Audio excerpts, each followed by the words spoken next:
Goddamn. God, Goddamn, guys. goddamn is right because, hold on. Okay, I don't know why my camera got blurry, but we're back. Okay. Hey, man. What is going on? What is going on, everybody? How's everybody doing, man? Thank you guys so very much for joining us here today for another edition of the news. Welcome back, guys. This is episode 280, no, that's the unscripted number. My bad. 304 of the news, man. Thank you guys so very much for joining us here today. Like I said, man, for another edition of the news. No predictions this week, but next week we have AEW Grand Slam Australia. Oh, yeah. So, yeah. Aren't you pumped? I'm trying to think. What the fuck is on the card? They have that, what is it? Is it there, Andrade versus Hangman? Is that, that yeah, on the card? they have that. Um, They have that. there's something else I know. Oh, shit. What's the other match I've Okay. seen? All right. You know what the worst part about this whole thing is? I can't even remember what's on the card, and I actually watched Dynamite a day late. I watched it yesterday, because I just couldn't get to it on Wednesday, and I can't. Oh, there is something I'm intrigued to see. Somebody's getting their head shaved. They're doing like a mixed tornado tag. It's like Tony Storm and Orange Cassidy versus Marina Shafir and Wheeler Yuta.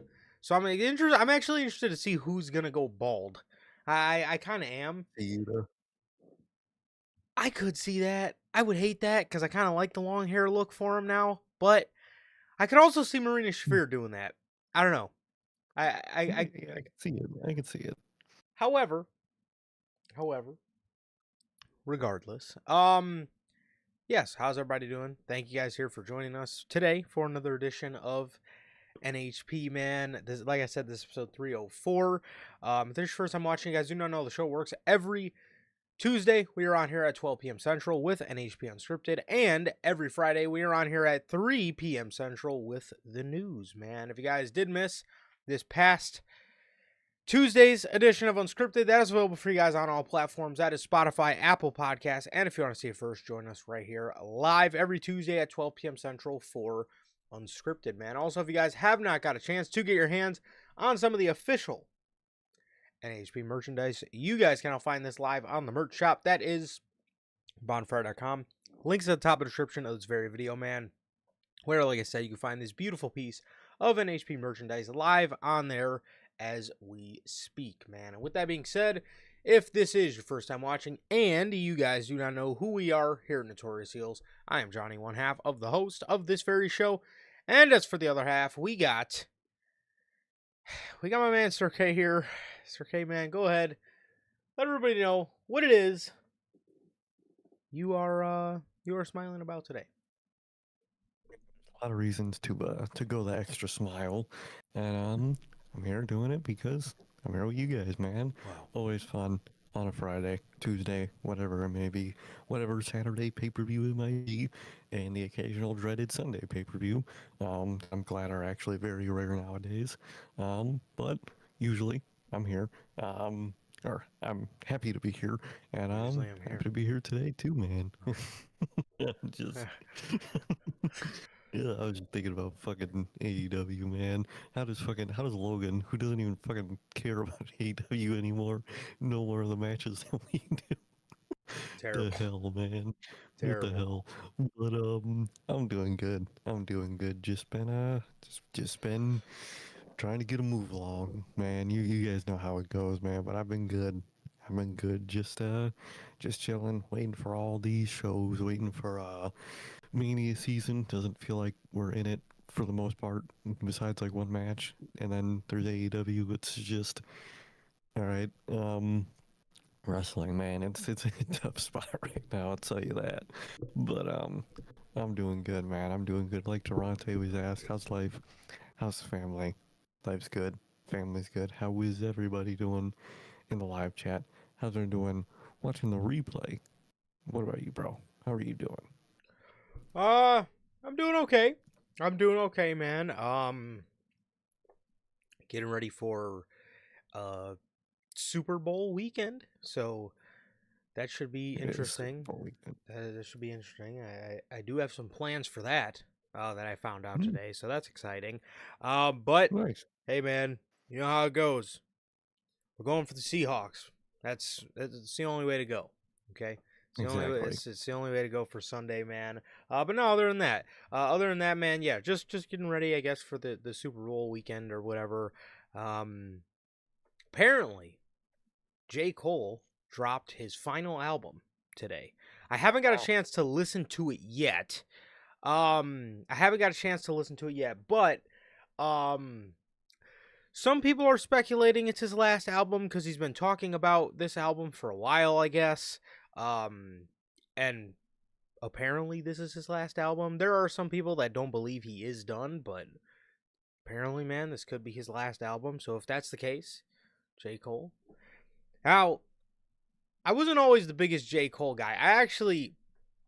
I actually got turned on to J. Cole by one of my buddies. He's in here. He's in here quite a bit. If you guys ever see me talking to my guy Duran, Duran comes in chat sometimes. That's my boy, and he's actually the one that turned me on to J. Cole. So it was a couple years ago at this point. 2 years ago, maybe. Well, 2023. So I guess now 3 years ago. He turned me on to J. Cole, and ever since then, man, I never look back. I never look back. Like I said, growing up, I didn't really listen to his music too much. I didn't dislike him. I just didn't listen to his music. Nowadays, man, I actually really fuck with his music. And my guy turned me on to a lot of good music by him, man. So if this is the end, holy shit, I'm starting to feel old these days, bro. Derrick Rose's fucking jerseys in the rafters, fucking J. Cole's retiring, bruh. Maybe. I don't know. Dude, we're getting older, man. We're getting AJ older. Styles is going. Fucking John Cena, AJ Styles. Fucking. Who's next, bro? Who's next? Who's John retiring in the world next? John Cena John Cena. retired 2 months ago, bro. Damn. God damn. Are they fucking struggling without him, man? They are mudding God through this damn. fucking mudding through this shit, bro. But That man was talking about, I fear that they'll fucking forget me. Homie, they need you. dude, We have not forgot. We want you back already. hey man, I was lobbying for him to come back at the Royal Rumble. That was just me. He need to save us, bro. This is He egregious really does. at this Fucking point. retirement, bro. Just save us, bro. Yeah, no, for real. No, but man, hey, if this is the end, J. Cole, man, thank you for all the good songs. Thank you for all the songs that make you think. That's one thing that I really appreciate about a lot of artists, man. If you can make a song that I could just sit there and just kind of just deep dive into my mind too, man. Sometimes it's a good thing, sometimes it's a bad thing, man.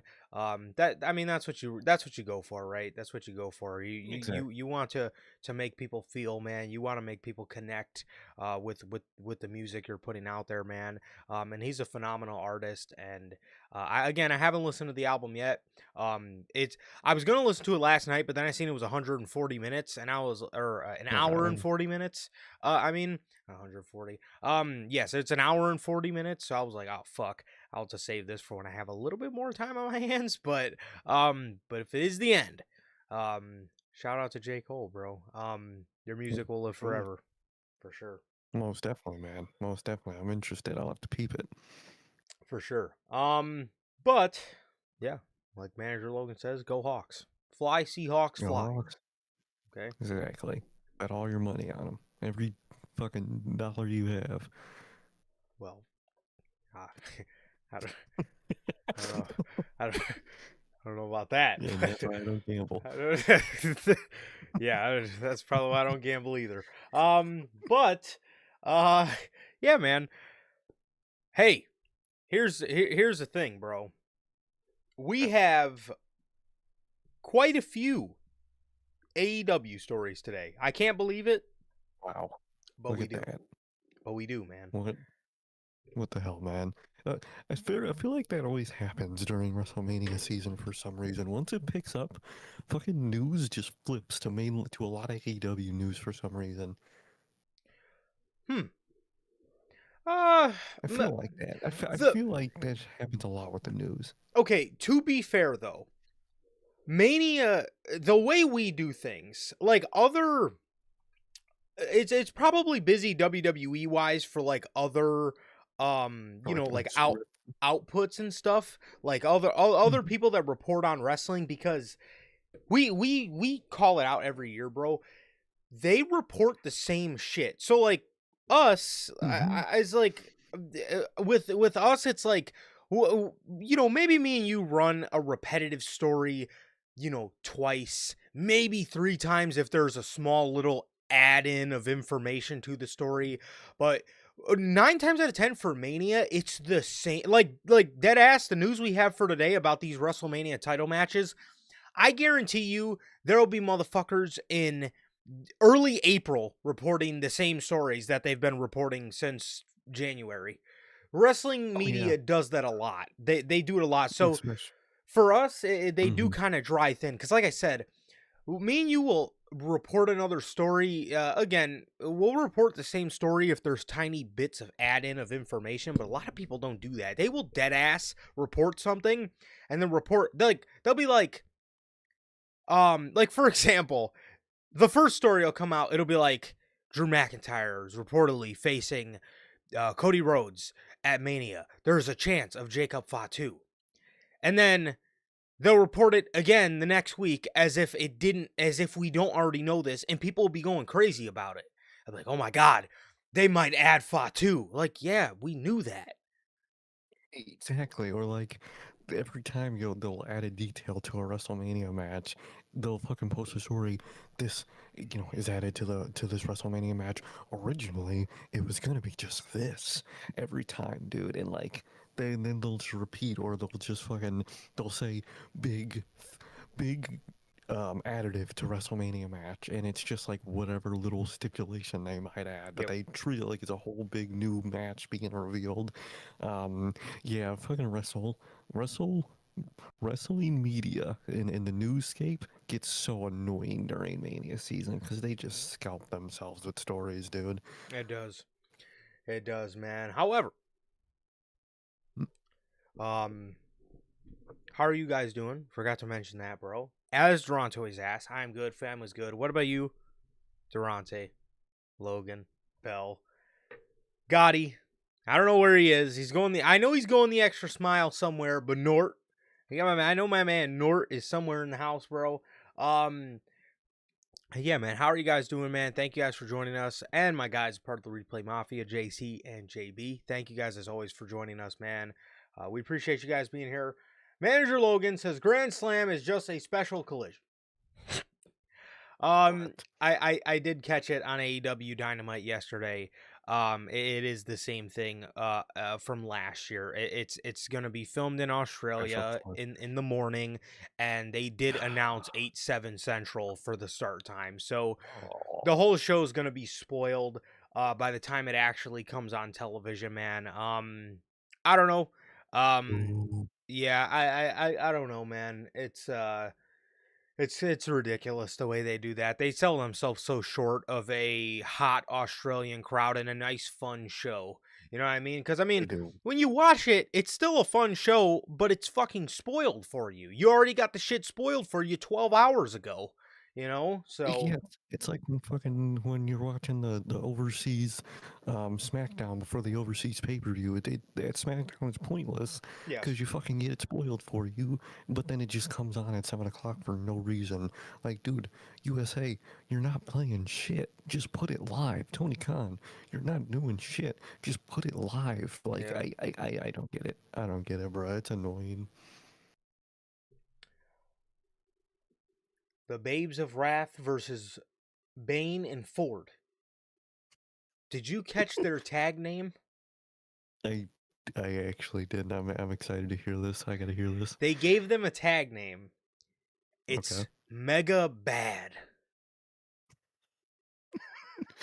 Do they realize what they're doing with that? How people are gonna just say, that team is fucking mega bad. This division is mega bad. Yeah, Fucking good they're lord. mega What a bad, bunch bro. of yeah, babes of wrath. Mega sisters of sin. Mega wrath. Or mega bad, whatever it is. Mega rat. Babes of We're Wrath good. versus Yeah, Mega there you Bad. go. Oh, dude, fucking. Man. Oh, Tiffany and fucking Excalibur are gonna fuck that up so perfectly. It's gonna be amazing. Okay.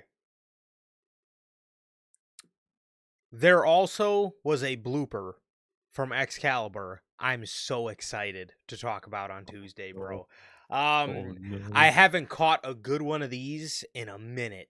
And I mean, I always catch Excalibur fucking up because like he does it every week. It's like that's one of the things that's guaranteed in life at this point. You know what they say, like death, taxes, and Excalibur fucking up every week on commentary, dude. Um, Excalibur said something. He called somebody out of their name, and it was hilarious, bro. It was absolutely hilarious, bro. Um, Andrew Logan says, "Why is there a shield by my name on my phone?" I don't know. That's I weird. do see it. Do you? I see it on PC. Do you see it? I don't. I don't. Wait, hold on. Let me go to the little YouTube part of this. Uh, Sir K. I don't. I don't know what kind of operation Sir K's running. I don't. I'm not seeing this. It's that little fucking blue box. It What do looks you? like a What do you? box What are more than you a running, shield. man? What are you doing over here? Uh, Are you like the What the IT hell? guy now or something? I hope not. The IT guys usually have a bad track record with Yeah. stuff and Yeah. Reddit and whatnot, man. So Mm, usually I try to avoid the IT stuff, man. yeah. That I makes was thinking sense. about it. Then I That thought about, certain people in the IT business. And I'm right. like, you know what? Yeah, you don't want to I get don't in want to that be like that, business. dude. Exactly. They're always weird, man. I don't know. We gotta ask Sir K what's up with this, man. He's yeah, I don't know. It's I don't know. I don't know what's going on out here. I don't think he knows either. I don't think he knows No, I either. really He's don't. trying to get it together. He's the IT guy.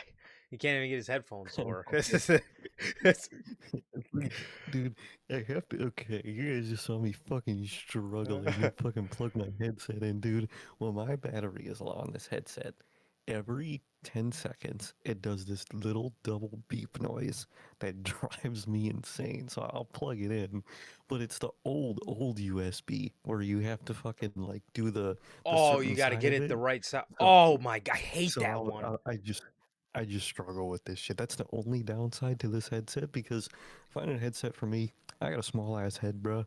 So finding a headset that doesn't look like a giant piece of metal rebar on my head is kind of difficult. But I found this one and I got it.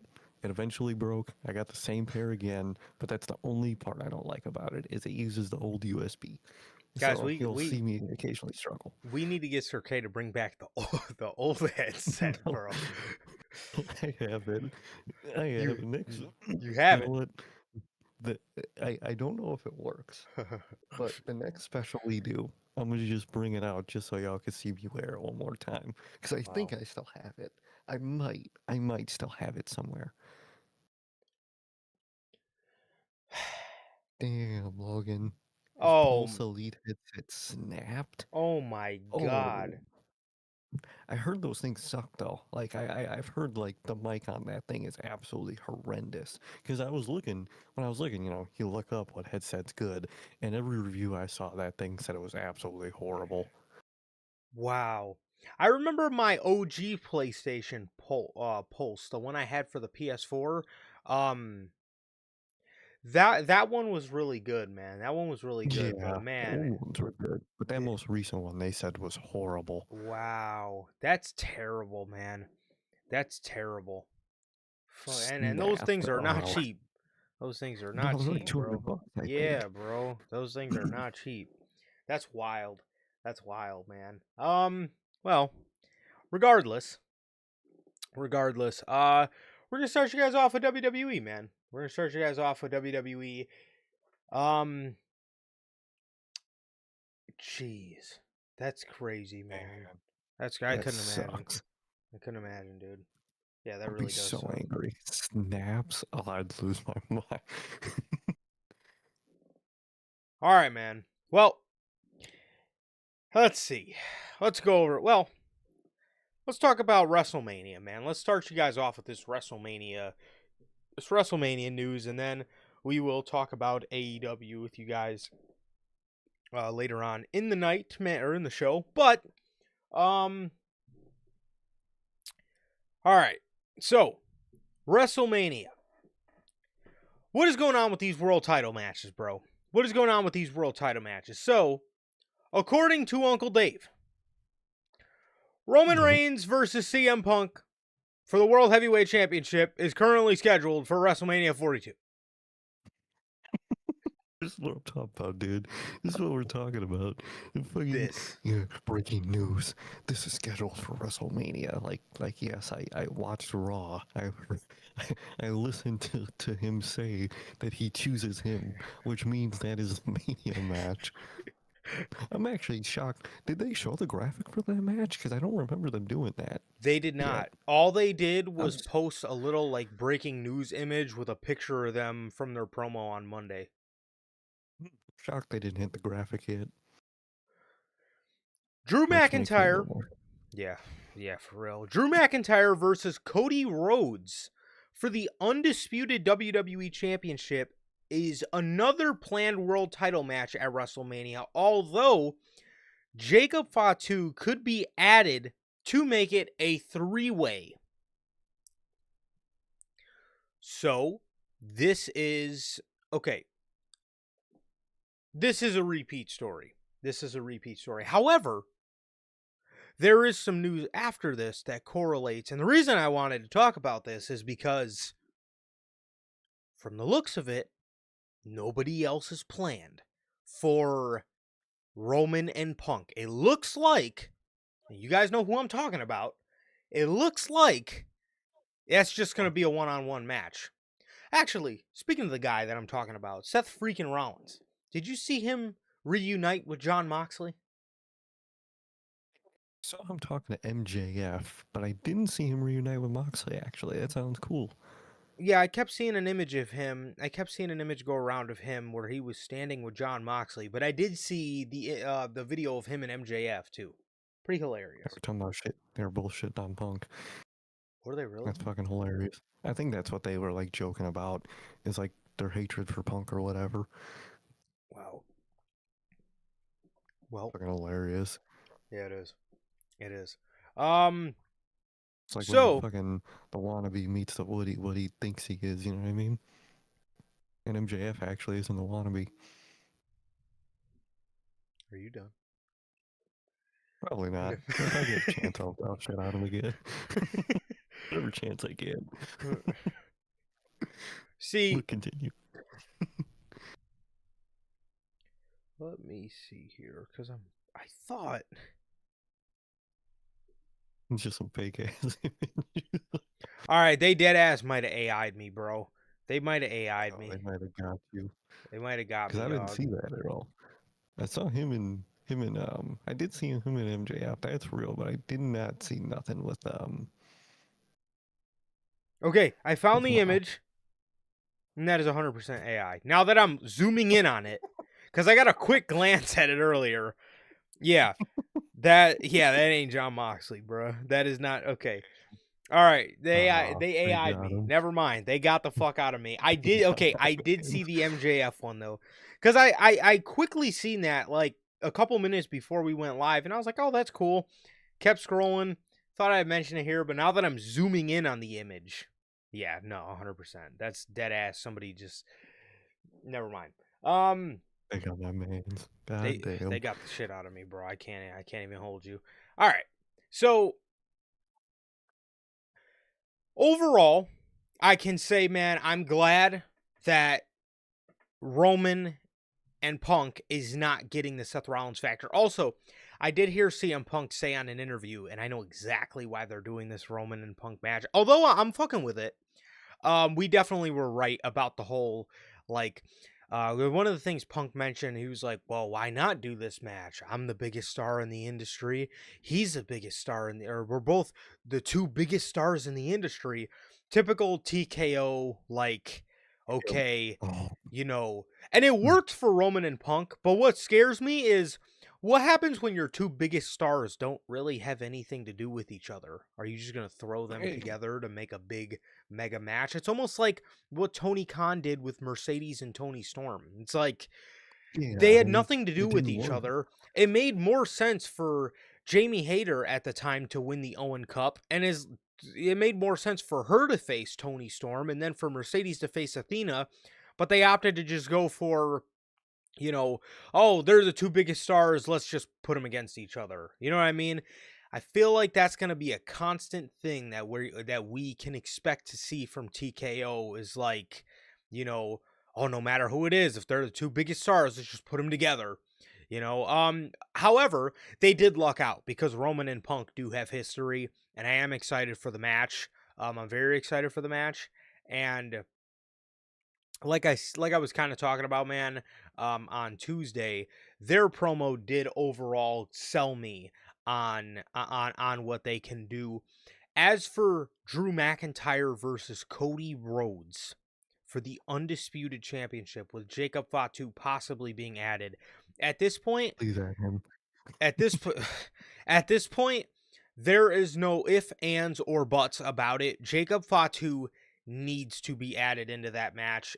Not only does nobody, and I mean fucking nobody, want to see Cody Rhodes versus Drew McIntyre in a one-on-one match. If you want to do a one-on-one match, you're looking at McIntyre versus Fatu.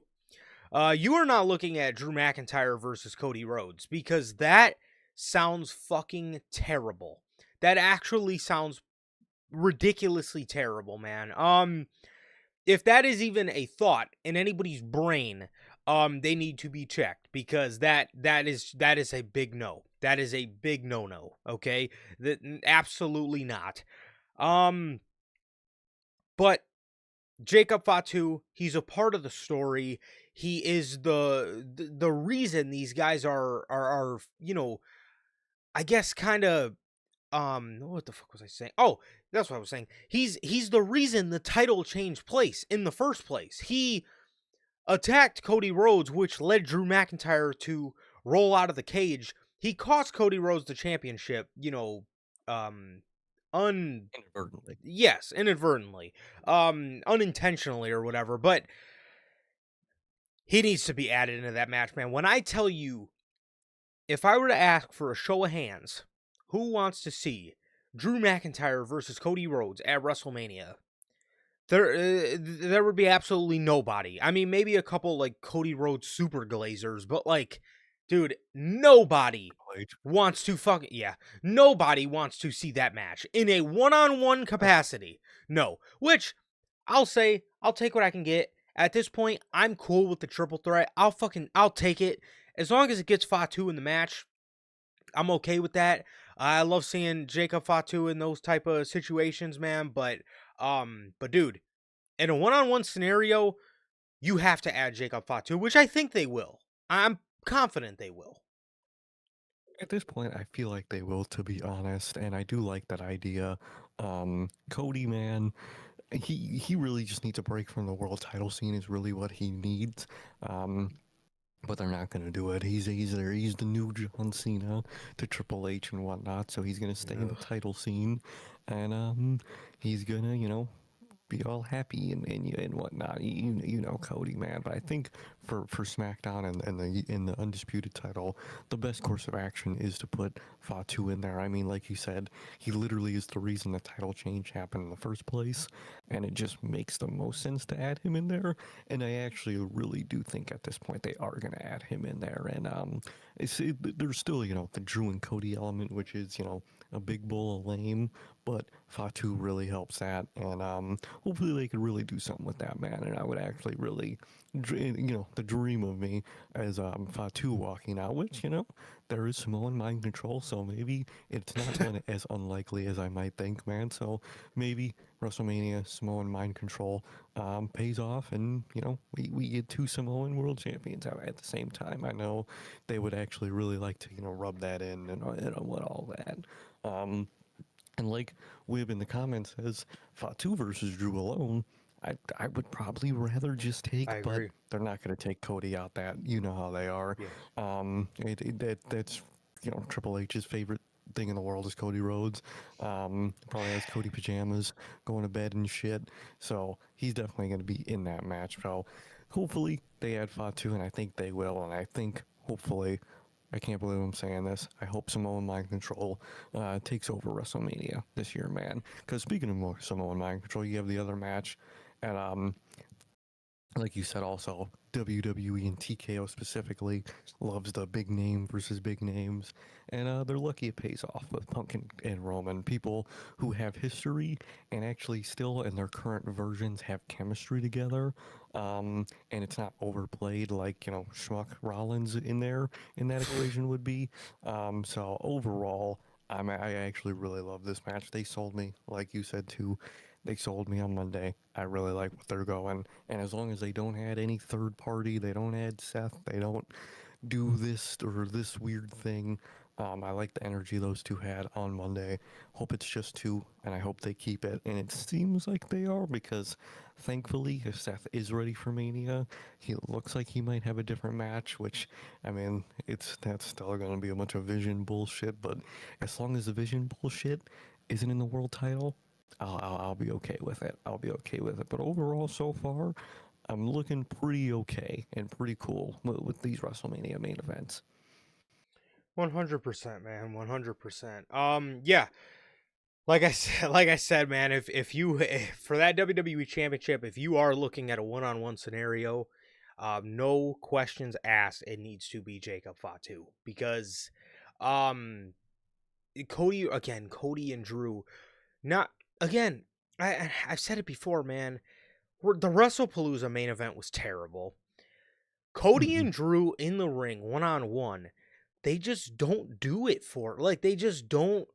I just don't think their in ring chemistry's that great.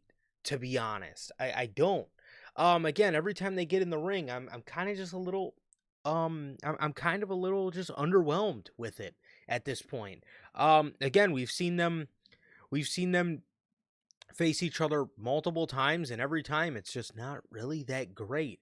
So if you ask me, it's almost like they need Jacob Fatu. But yeah, if you if you were looking at a one on if you really wanted a one-on-one scenario, you got to take Cody out the match, bro. You have to take Have Cody to. Rhodes out of that match.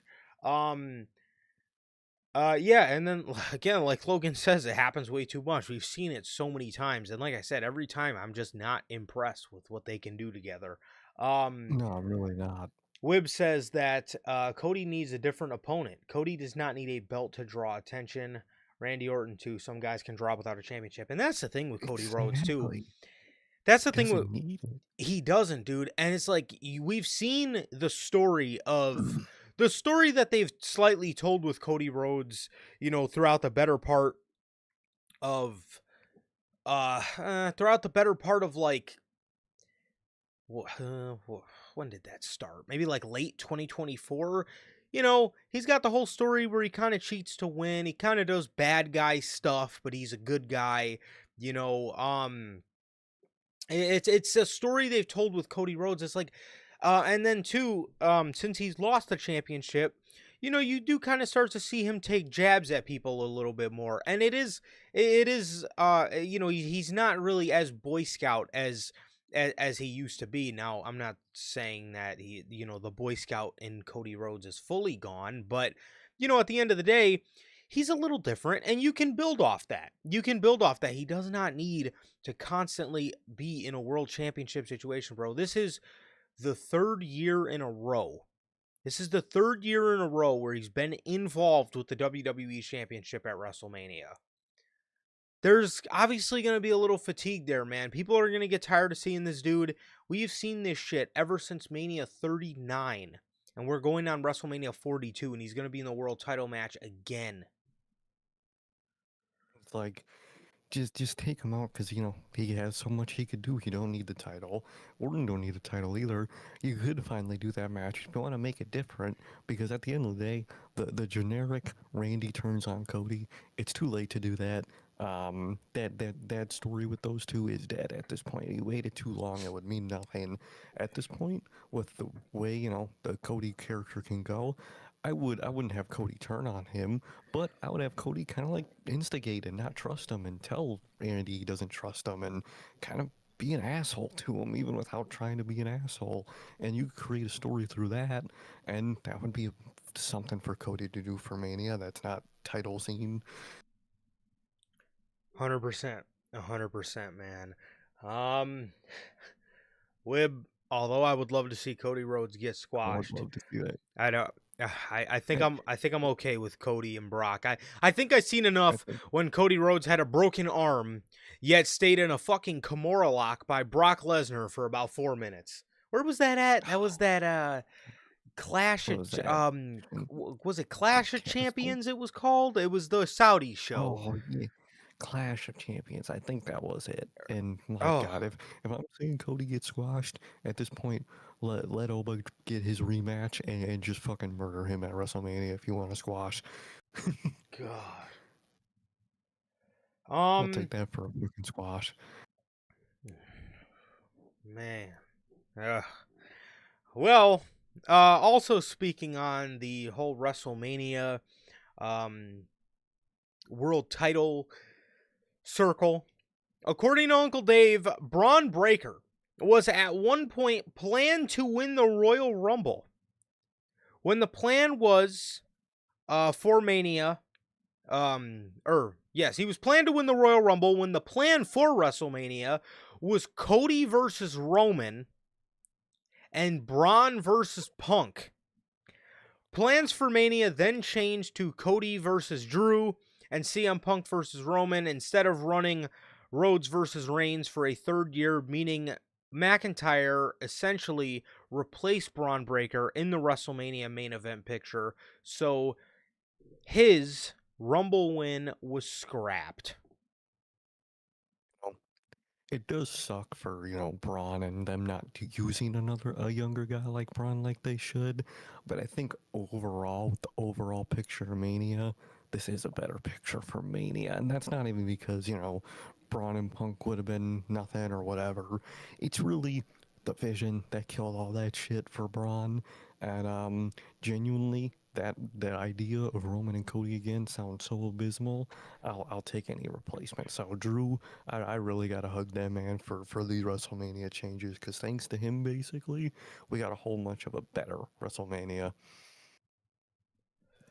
Man, I I jeez. See, Braun is a newer guy, right? So Hmm. although it would have been really nice to see Braun Breaker win the Royal Rumble, man, I don't think WWE did any favors with what they've been doing with him. And not that they haven't been doing good with him. They've been doing good with Braun Breaker. They should be doing great with Braun Breaker. They're doing good with Braun Breaker. But in saying that, I had absolutely no interest to see Braun versus Punk. And I do hate to say that because Braun Yeah. is a young guy that I do want to see win a world championship because we need to get a young crop of guys in that main event scene. We need to get some younger guys in there.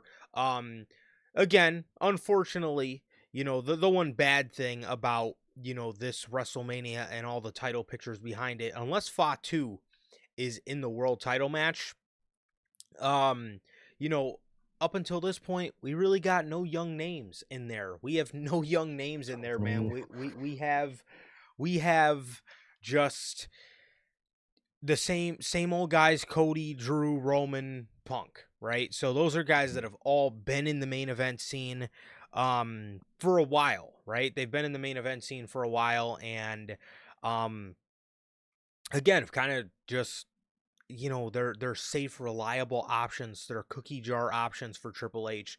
And you get a guy like Braun to come along, and although it would have been really nice, they kind of made me not care about it, man. Just because, like, you know,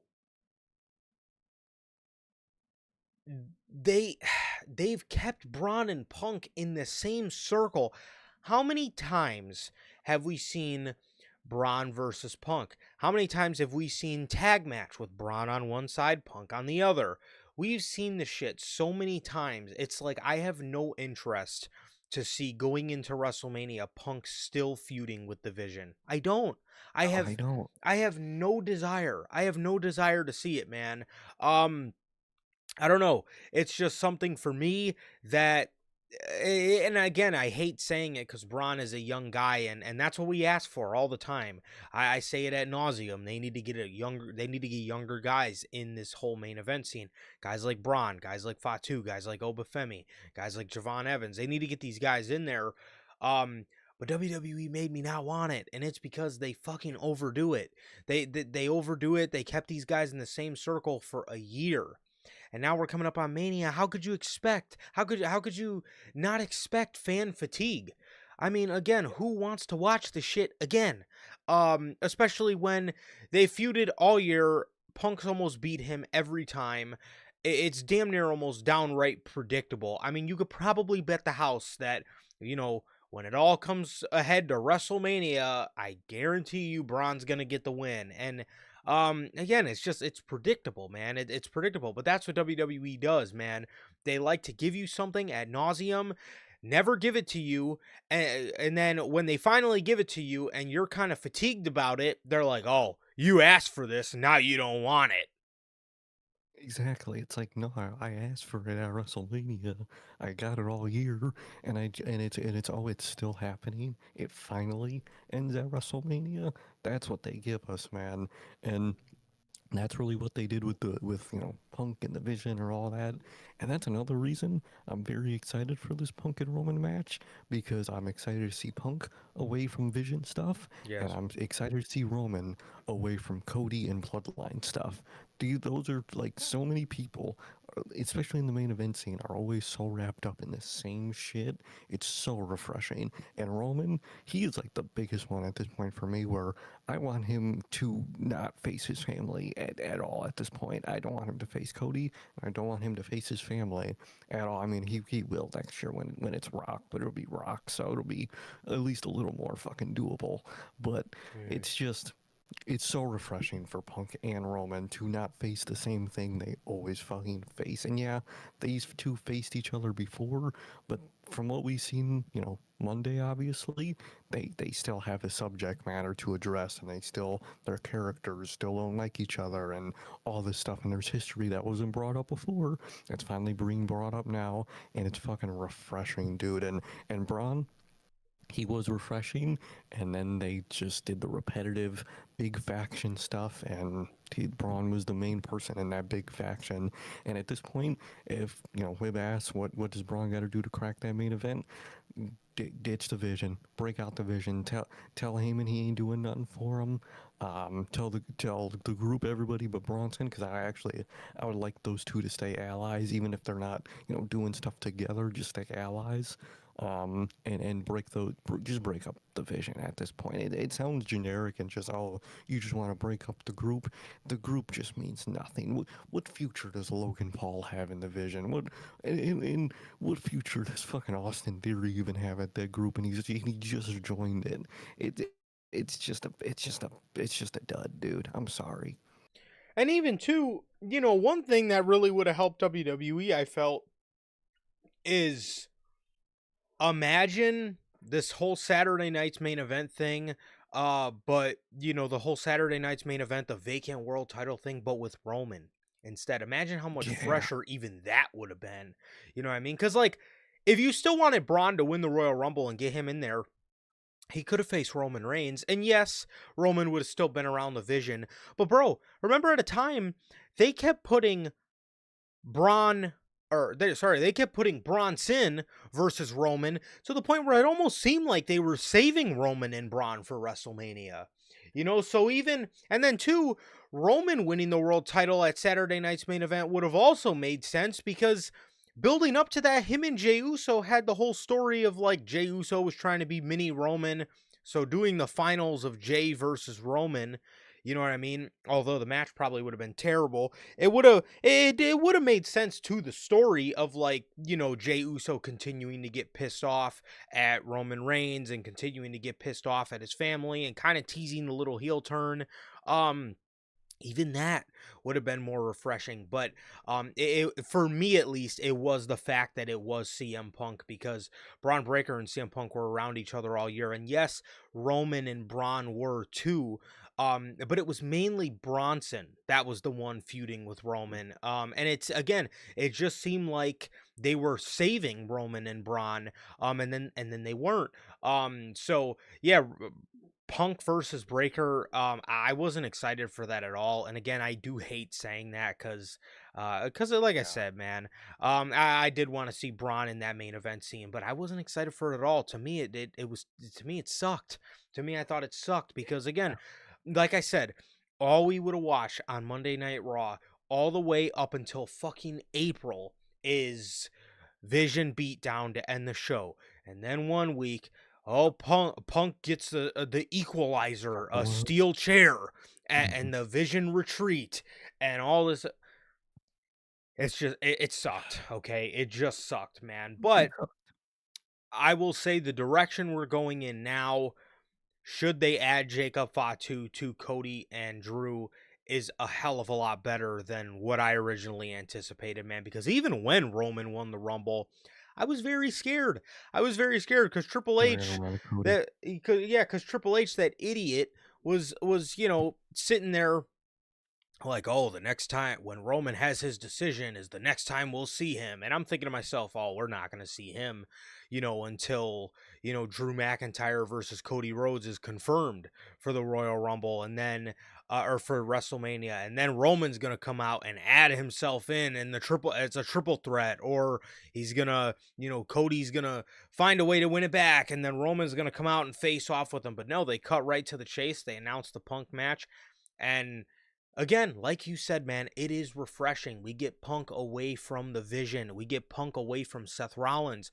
We get Roman away from Seth Rollins. We get Roman away from the Vision as well. We get Roman away from Cody Rhodes. We get Roman away from the Bloodline. We get it's just refreshing to me, man. It's refreshing to me because, yeah, we did see a little bit of it last year. I think it would have been a lot better if the inclusion of Rollins wasn't there, though. And not that Rollins, put a damper on the buildup or Yeah. anything, but it was just, I was just more intrigued with last year. I either wanted to see one of two things: Roman and Punk as a singles and dive into that, or just give us the one and final Roman or Punk and Rollins match and just dive And into just their end it. history and then just end it. You know what I mean? But Exactly. the whole triple threat, again, it was just it turned into a build that and a story that I thought just could have been much more if they were both each in a singles capacity, to be honest. But I I will think say, so. like you said, man, I think Drew McIntyre kinda, slightly did save us here, man. Just That maybe a hurt little bad, bit. man. Because, man, yeah. So, No, for real. And like Whip says in the comments too, you built up the Vision all year, and there's no title match for any of them at WrestleMania. It's that, and that's why the group hasn't worked, because you didn't make nothing interesting enough for them to be in big title matches or anything. And you had it, but then something bigger came along, and everything you already did was just too stale. You had fucking 19 failed title matches from the group. um, you had, I think, one short tag run at some point. I think I remember that, and that was it. But they came in to take over Raw and be the future, and they didn't win anything in all reality. And they kind of just was a whole lot of talking, and they never mhm. really backed it up for the most part. Yeah, no, for sure, man. And, um, yeah, I mean, also, too, you got to think, man, I would hope WWE's in the position of thinking to themselves, okay, let's not do what we did last year. Because if you remember, and this was last year, Jey Uso started feuding with Gunther. I think it was in the middle of December to build to their match, or maybe it was early January, to build to their match at the Saturday night's main event before the Royal Rumble. And, everybody thought at the time, okay, this is just Saturday night's main event match, Jey Uso, whatever. Nobody's thinking anything of it, so let's just, have him face Gunther. Everybody thought it was a one-off. And then this guy wins the Rumble. And then every week, what did we see? We seen Jey Uso wrestling like shit. We seen Gunther attacking him every fucking week. Sleeper hold every fucking week. Jey Uso, he's upset. He feels like he needs to lock in. Yet he's still getting his ass beat every week. He's coming out there yeeting. He's coming out there happy, even though he's getting his ass beat every fucking week. It was repeat. Look at what you've been doing with Punk and the Vision all of last year. From April 21st all the way until the end of the year. Vision beat down on Punk. Repeat.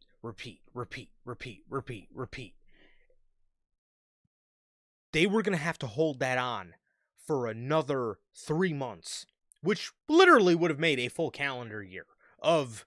It would have been a full calendar year of just Vision beat downs and beat ups and the occasional babyface triumph and oh man.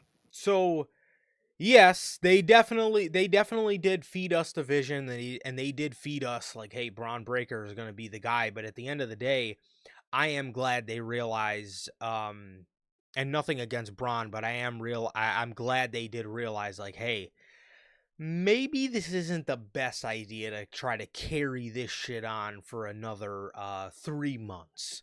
Maybe we got to pivot off of this and give Braun a King of the Ring, or crown him somewhere else, and give this Vision Punk stuff a little bit of a break, because it's a bit stale. So I do respect it, man. Now, the question is, what are we doing with Braun at WrestleMania now? Well, Sir K, you're going to love this. I'm going to love it. According to Uncle Dave of the Wrestling Observer, Seth Rollins versus Braun Breaker has been confirmed to be on the schedule for WrestleMania 42. The belief, as of right now, is that Rollins will be ready and cleared to compete at the show. Oh my God. Did you see what that moron said at Mania? Or in an interview? I did. Was it about the shoulder thing? No, it was a heartwarming message about mental health. What did you hear? No, I didn't care to hear that. Oh my God. He fucking worsens mine, so I don't want to hear it from Oh him. my God. But he said some stupid thing like, yeah, my shoulder's still pretty messed up, but I don't need it for the stomp. And like Wow. this is exactly why you fucking go away every 3 months, because you do dumb shit like that. Is come Bro, back. he's trying to triumph. Fucking I hate it. I hate it. I hate this sentiment in the business nowadays. I mean, just he stay is right. away. The stomp. My God. He can still use the my stomp. I broke my neck, man, but I can still kick, so I can come in the ring. Yeah. Sounds like the wrestling quiz today. Okay. Sir K, are you all right, man? No, I hate it. I hate it. I hate him. Well, oh my God. Well, Sir K hates Cody do all that shit all the time. Sir K hates Seth Rollins, and I gotta say, man, I like Seth. I do. I mean, it's fine. Please stop. Stop. No. As a person. Oh, it's fine. I hate him as a person. I don't mind him as a wrestler. I just think he's just too around. You know what I mean? I need a break from him. Genuinely, if he was gone and returned after Mania, I'd actually be happy to see him.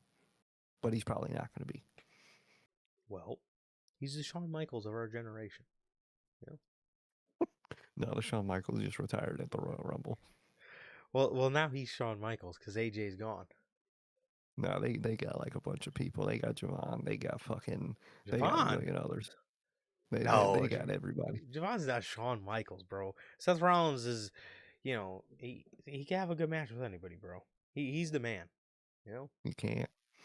All right, we'll put that to the test. Seth freaking Rollins. He had a good match with Mojo Rawley, bro. I gotta give him his props. Thankfully, Not, I don't remember that. not. Unfortunately, I do. But actually, he brought Mojo Rawley to a good match. He does. He He did. did. He did. I'll never forget that. However, look, man. Okay, first things first. Have you been seeing the rumors? And Which I rumors? okay, I'm gonna just tell you, and then you can tell me if you heard it or not. People are saying the rumor going around is the guy under the mask is going to eventually be revealed as Grayson Waller, and Seth Rollins recruited A-Town Down Under to take apart the Vision with him. Well, I would lose my mind with how horrible that is, but I think people are just taking that and run with it because what I seen, Waller was the person under the mask, but that's the whole point of the mask is just to throw it on somebody and have them run out there and do it real quick. You know what I mean? Mm-hmm. I could see that. I could see that, From but that's what I saw, that he was like confirmed the person under the mask, but like, yeah, fucking, and they could fucking make the mask person Omos next week. You know what I mean? but if it is revealed to be Grayson Waller, and That's hot and ass. Seth Rollins recruited A-Town Down Under to take apart the Bronze, then I think we have bigger problems. But Or a fucking a toothpick to a fucking shotgun party. The hell? there's a couple conditions I need to be okay with this. I don't hate this.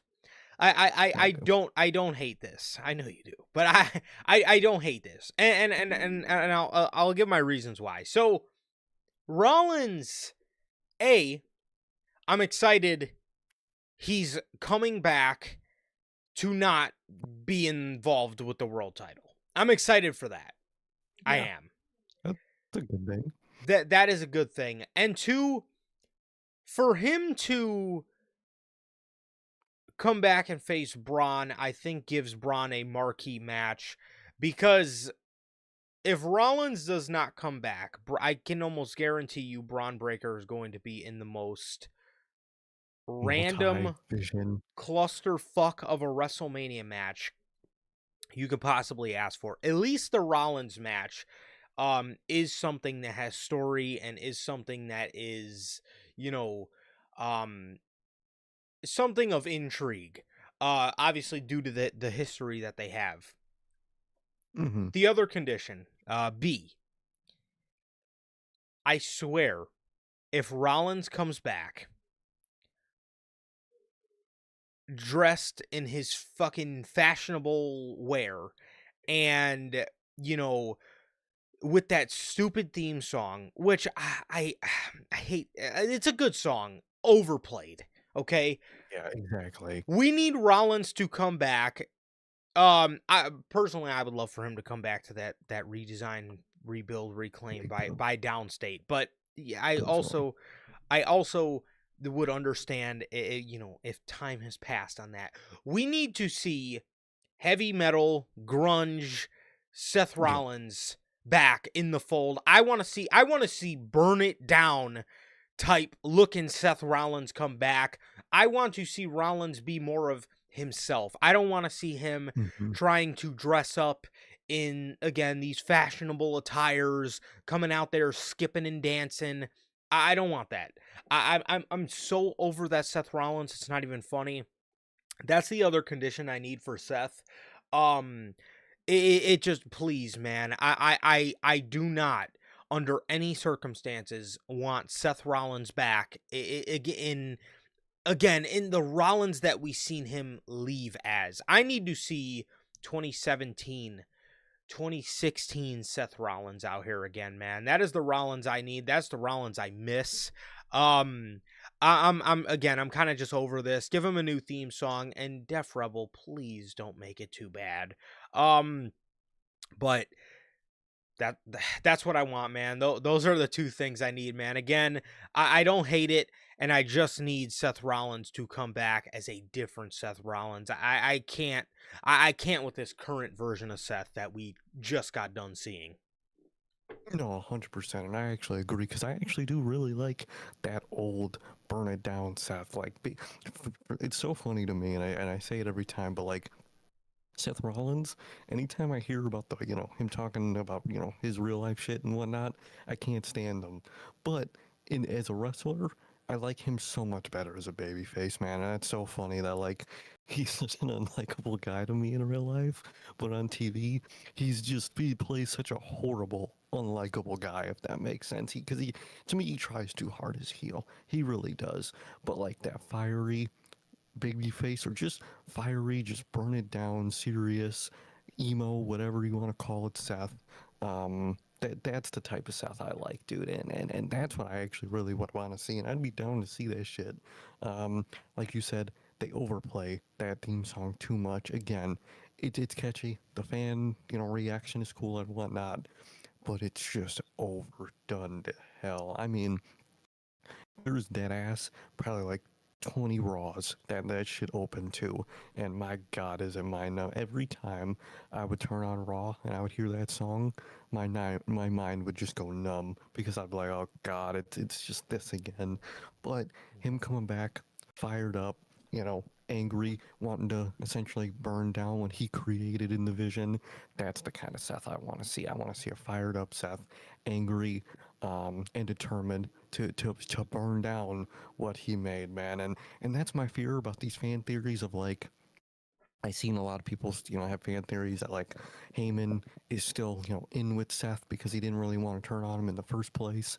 So when he's gonna come back, allied with Heyman, and that sounds horrible to me because that just equals, oh, the calculator, fucking Rollins that fucking plans everything, and this was his plan all along and shit. And I don't like that. And I like the idea of he had this plan and he thought he had it all mapped out and it blew up in his face, and now he has to fix that fucking problem because at the end of the day, he wasn't able to plan everything out, and he learned that lesson, Yeah. and now he's come back to fix that problem.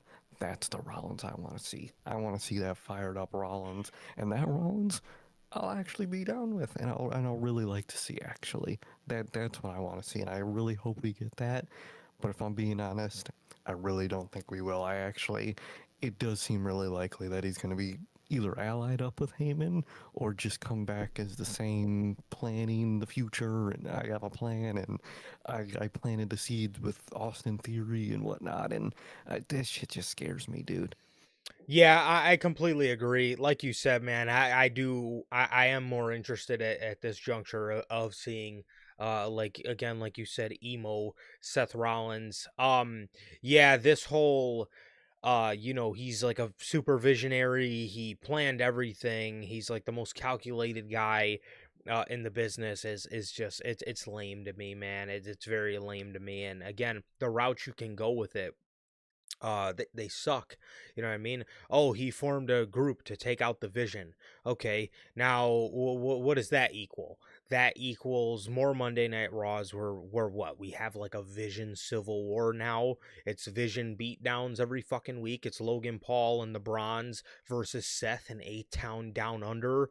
That's an option? Whoever the hell's under this mask. Again, I don't care to see a Vision Civil War. As a matter of fact, I would like solo Rollins. I would like solo emo Rollins just fighting the Vision by himself. You know what I mean? I mean that would be. I would fucking take I would take the whole story of Rollins fighting these guys by himself and Roman and fucking CM Punk coming to help him more than a Vision Civil War. I mean, that just sounds terrible to me, man. It sounds terrible. And then two, Heyman's with Rollins. Okay, great. The pairing wasn't all that great in the first place anyway. I was never It really a wasn't. I was never really a big Heyman and Rollins guy. You know what I mean? And I mean, it just didn't do anything for me, man. And unfortunately, and again, quite frankly, man, I wish Braun and Heyman would have worked out better than it did. I don't really like the role that Paul Heyman's in. He doesn't, he doesn't come off, smart. He doesn't come off like a wise man like he used to when he was with the Bloodline, man. He doesn't come off like he's pulling the strings and leading his guys to success, man. He just seems like he shows up every week to flirt with Adam Pearce and act stupid. I No, don't know. exactly. Like I don't get it. I don't like this version of Heyman. I really don't. I don't like his dynamic with really anybody in the group. I don't think he matched with anybody in the group. The only people that matched in the whole group were the Bronze, and you could keep them, like I said, as allies. But at the end of all this, but when on Raw, when Braun told Heyman, "What are we doing?" That's your line right there, and that should be his whole thing of like, what the fuck are we doing with this dude over here? He's not helping us. I'm not in the world title situation at Mania. You failed me, Heyman. You know what I mean? And Yeah. I hope they all move on from Heyman because I think they should because I don't think Heyman just had chemistry with any of them. He just didn't. Yeah. And then two, we have found out, kind of building into the Punk feud, that, Braun can kind of talk. You know what I mean? And He not that can. Heyman needs to be a talker for everybody like he was for Brock, because Roman could talk. He didn't always need Heyman to talk for him, but Roman and Heyman just had a dynamic. You knew what Heyman was there for. Hmm. He was there to gas up Roman Reigns' ego. And again, even if you try to play that role with Braun, Braun doesn't really care about his ego being gassed up. He kind of just wants to kick people's asses. At this point, the only one I think Braun needs by his side is Bronson, his Braun brother, because the way Because they're those boys. the way those two just have an organic we're boys connection. You know what I mean? Like, you just Hmm. look at them, whether it's a photo of them in the ring, whether it's a video of them in the ring, whether it's a promo of them in the ring, whether it's a backstage promo, whether it's a photo of these two guys at the fucking gym, you just feel that organic connection that you get from just seeing two boys together. You know what I mean? It's no different from just seeing two motherfuckers. When you could just, a lot of times you could just tell. You could just look at two guys that are homies and just be like, okay, these two just give me the vibe that they're Think of the boys. same shit. You know? Exactly. They think the same shit at the same time. Like Braun goes to spear someone, Adam Pearce is pissed. At the same time, Reed is fucking setting up somebody else for a tsunami, and it's just a dynamic that like, and they just encourage each other to just do bad shit. It's great. They have really good chemistry. It's literally like me and Sir K in a fucking collectible store, and we're fucking Right. sitting there like, I'm gonna buy it. I'm not gonna buy it. And he's like, fucking do it. And I'm like, well, I'll Do it. buy it if Like you buy whatever, bro. that. Fuck. All right, I'll do All it. right, Like, brother. it's literally, it's literally like, it's like, you could just, again, you could just tell. And those two just have those two just have a very organic chemistry, bro. And it's contagious, bro. You could see it. You could see it, man. It's very noticeable. However, um, yeah, I don't know. I don't know. So the idea of Rollins being with Heyman again, it doesn't. That's not how to go. Emo Seth, emo, fucking death metal Rollins is the only Rollins I care to see at this point, man. It really It is. fucking is, dude. However,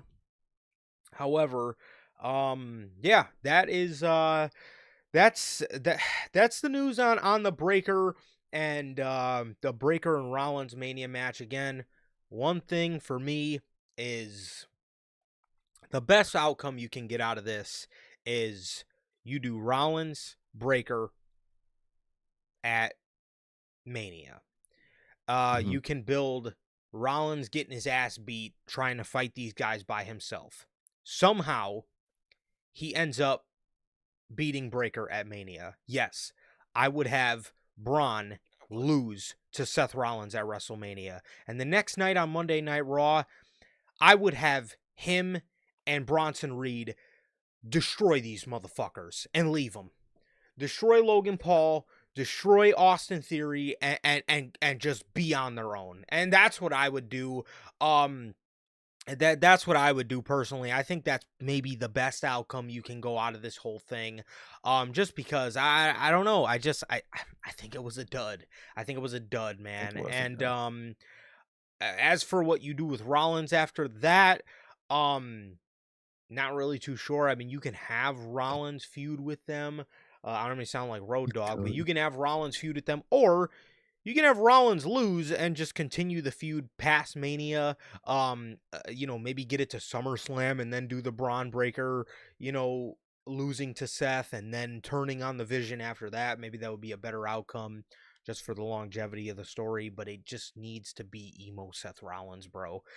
You cannot bring Yeah, this guy back as the mastermind architect. It's over. Okay, I don't want to see it. I really don't. So yeah, I mean that's how I'm feeling about that. But going over to the world title, going over to the other world title, I mean, um, Drew McIntyre and Sami Zayn at the Royal Rumble, bro. WrestleMania season would have been shaken up again if Sami Zayn had it his way. Because the Wrestling Observer is reporting the result of Drew McIntyre versus Sami Zayn was subject of discussion until the day of the Royal Rumble, with Sami Zayn pushing for himself to win the match. Look, Sammy. Okay, I don't Gotta wait bl- a year, my boy. I'm seeing all the Sammy Hogan memes, man. I'm not buying into that. Okay, first of No. all, get off Sami Zayn's dick, bro. This man was a fucking loser in the Vince era. And in the Triple H era, many could argue he's still a fucking loser unless he's in the mid card. However, I'm not gonna sit here and say Sami Zayn is Sammy Hogan, bro. However, Sammy, first of all, no. You should no. No world title win here, unfortunately. We want to see you get it, bro. Trust me. Yeah. We'll have to wait a year for that. And I'll tell you, I say this. Sammy, I get where Sammy's coming from because he looks like a main event jobber. He does. He looks like. Okay, Sir K, do you remember in middle school when we would be playing sports in gym class and they would have like the beginner tier on the one side of the gym and then the other side of the gym was for the kids that felt comfortable playing the sport?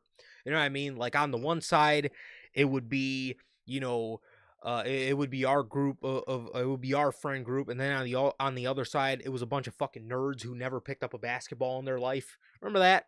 Yeah, I Okay. do. Do you remember there would be some kids that would try to go on the fucking nerd side because they just wanted to be in God mode? No, yeah, exactly. They just want to just annihilate a bunch of geeks. Okay, that was what And I it would be did. very obvious. That was what I did for the handball unit, okay? We were playing Okay. handball and I was like, okay, I'm going to go over here cuz I'm trying to just destroy these motherfuckers, right? Right. And it worked out. I was a god, all right? I was in god mode, okay? That is essentially Sami Zayn in the mid card, bro. But when he goes over to the pro side with the main event, guys, all they fucking do is have him lose. So I Yeah. get his frustration. I get it. However, Sammy, come on, bro. Listen at the time, but you know where they going next year, bruh. Yes, they're going to Saudi Arabia. Now, I'll say this. Next year, if Sami Zayn does not win the Royal Rumble or the Chamber to punch his ticket to Saudi Arabia for a world title match, then we have a fucking problem. But this year, Exactly. I get it, man. I get him, not winning a world championship this year. But I'll say WWE better build him up. They better build him up for the next year to win. You can have him win, but don't have him win too much. Have him lose a lot as well. Have him kind of plant those underdog seeds and then perfectly build him how you built Johnny Gargano in 2018 to get that underdog victory in the Royal Rumble. and punch his ticket to Mania. But this year, I get where Sammy's coming from, dude. I do, because you don't want to just lose to the point where even the fans start to not believe in you. But it just wasn't his year, unfortunately. It just wasn't his year, and I respect him for advocating for himself. I respect it. Some people call it Hogan. I call it just advocating for yourself, man. It's not like he's Yes. fucking doing everything 24/7. He's not Hogan. Um, he just thought he had the right to win, and he has the right to win. He just doesn't have the time right now, and it's just not the time. Next year is his time, and I definitely get. And that analogy is perfect, man. They make him a god in the mid card, and they just always have him lose in the main event scene, and that's not a good look. And that's why I hope he is in some big mid card stuff that he can win, and I hope he does win to help his look going into next year. Um, but he's got to lose a little bit. It's a hard balance that a lot of bookers don't really get right, and I really hope they do get right with Sami Zayn because I really hope he does get the big one next year. I hope he does. I hope he does. And speaking of the Royal Rumble, according to PW Insider, WWE noted that they do not expect the company to use LED lighting in seats for future Saudi shows. The Thank LED God. setup at the Royal Rumble made the arena in Riyadh look noticeably empty. But Hmm. WWE have claimed they moved 25,000 seats for the event. I mean, yeah, when the fucking lights were off, you could actually see all the fucking Yeah, thousands of people sitting there. But it did look really, and I get what they try to do. Well, what's that one arena that does have the lights? the Intuit It was Dome. it was the Intuit Dome, and it works for that arena. And I get they wanted to replicate that. Hmm. It visually just didn't work, and it And looks made it look so empty for no reason. yes, and the Intuit Dome is more steep. So you Yeah, can see the fans a bit better. This one, obviously, this arena wasn't as steep as the Intuit Dome was, so it did look empty.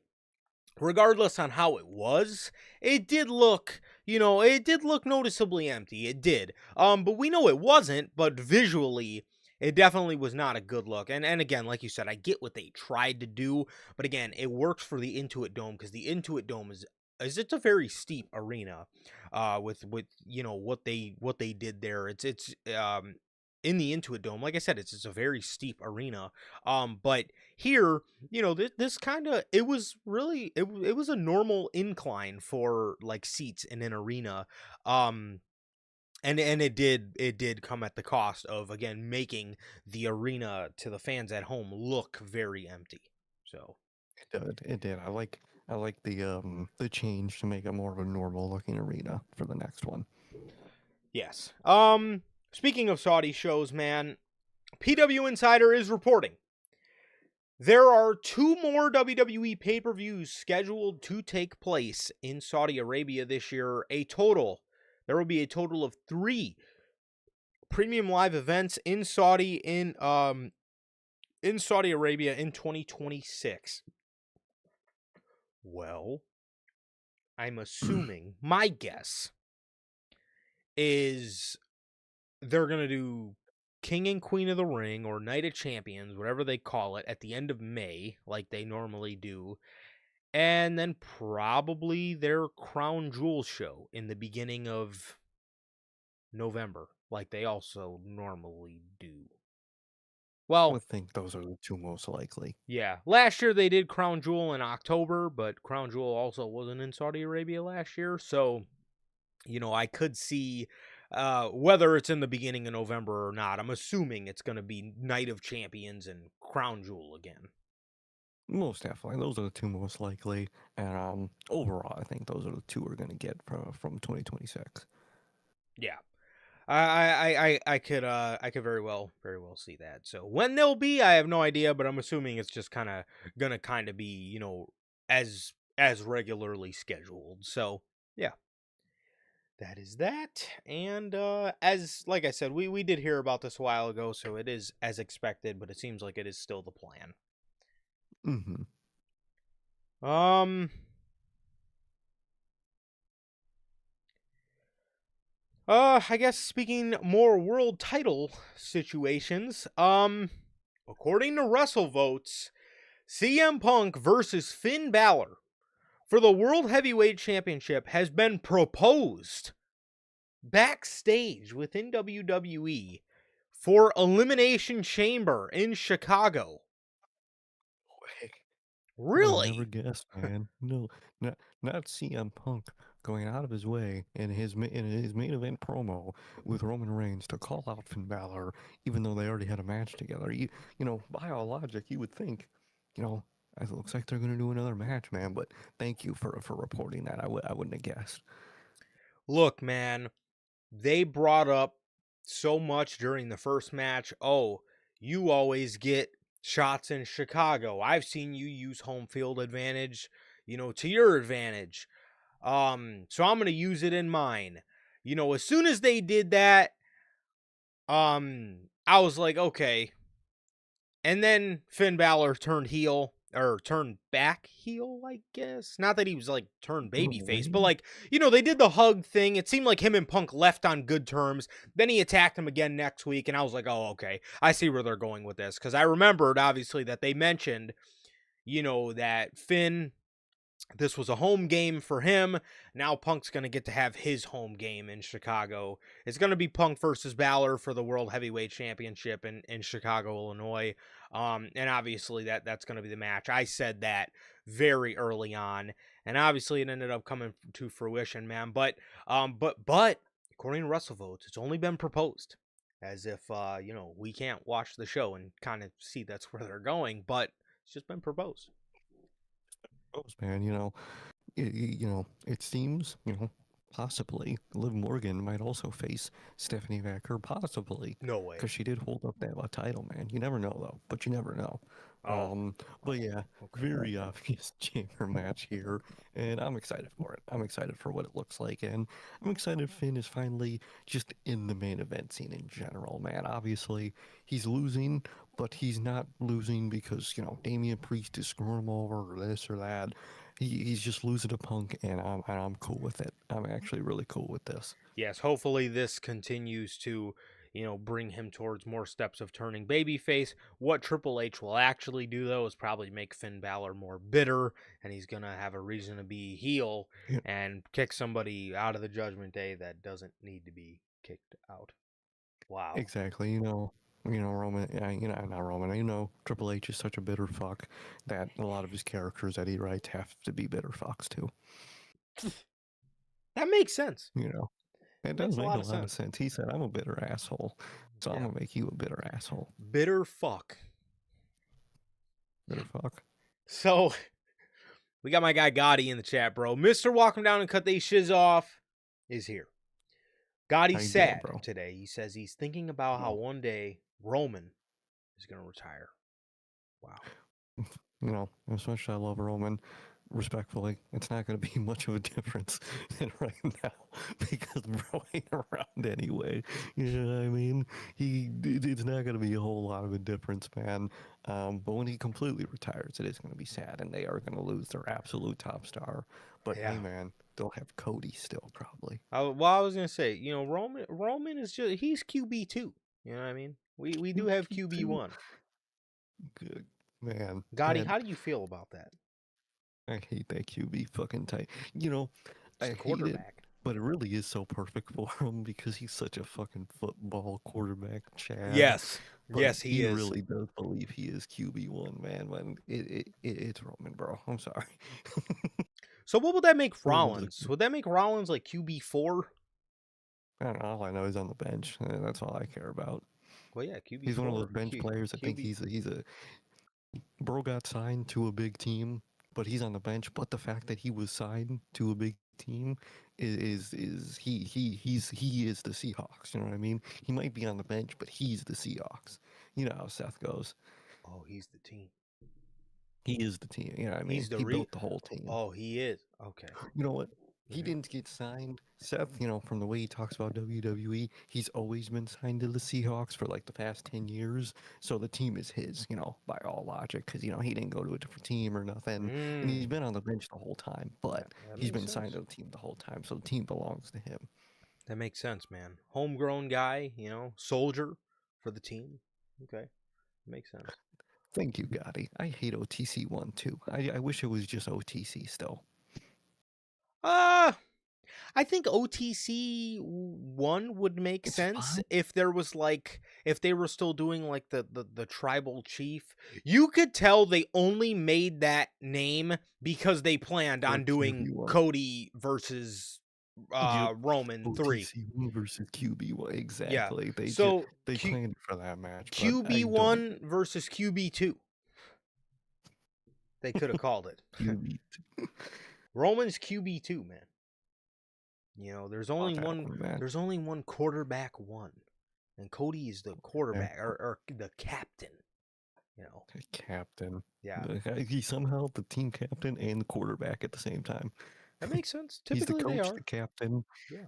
Oh, he's the coach too. He's the coach. Really? He's also the coach. Exactly. Oh my god. He's the coach, the captain, and the quarterback. Man, he does a lot of jobs, man. Holy moly! Wow.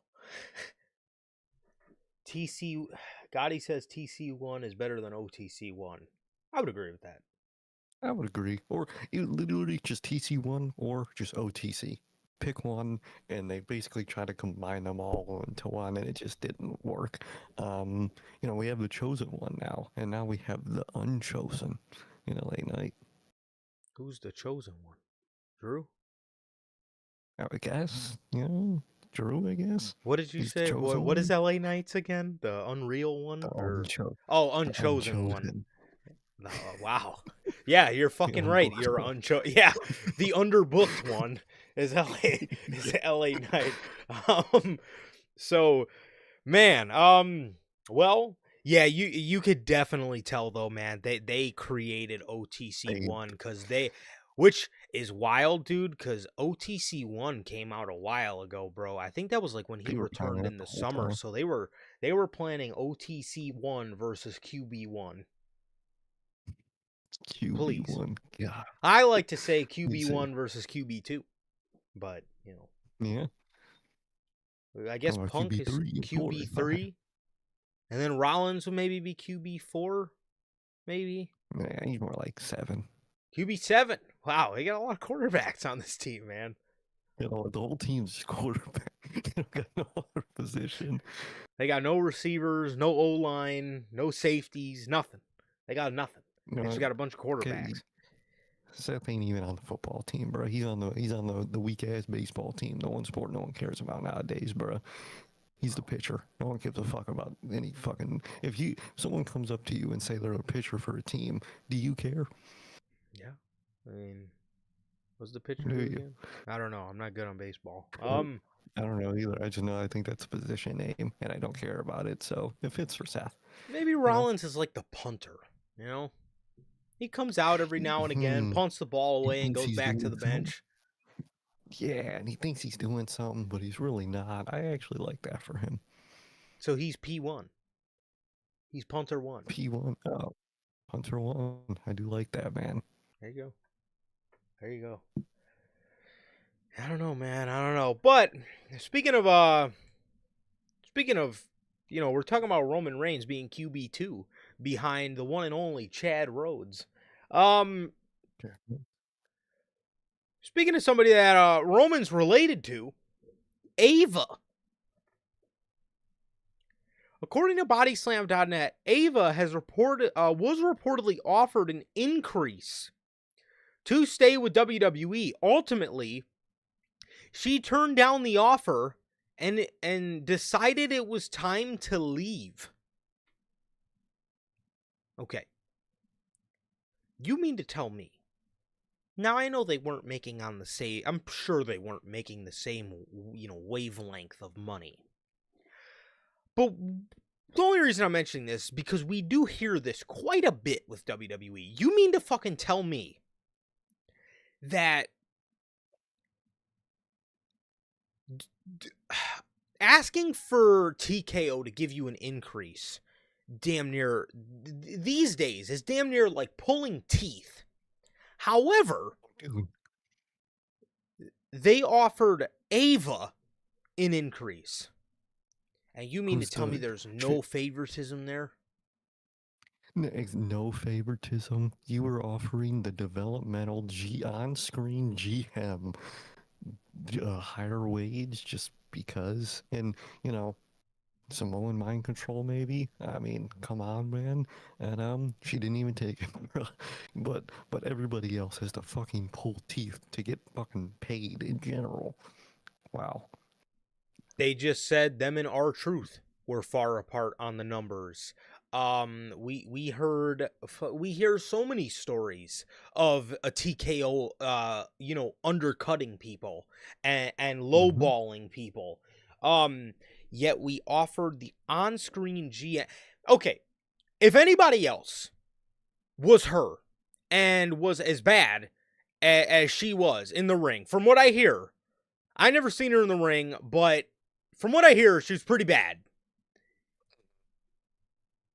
You mean to tell me there was no favoritism there? There was no favoritism there. Anybody else that was as bad as she was would have gotten the axe. They would have gotten the axe. They took so many turns for her to try to get better. They made her the on-screen GM so she can still be a part of the show. And they offered her an increase? Come That's on, crazy. dog. And she didn't even take it.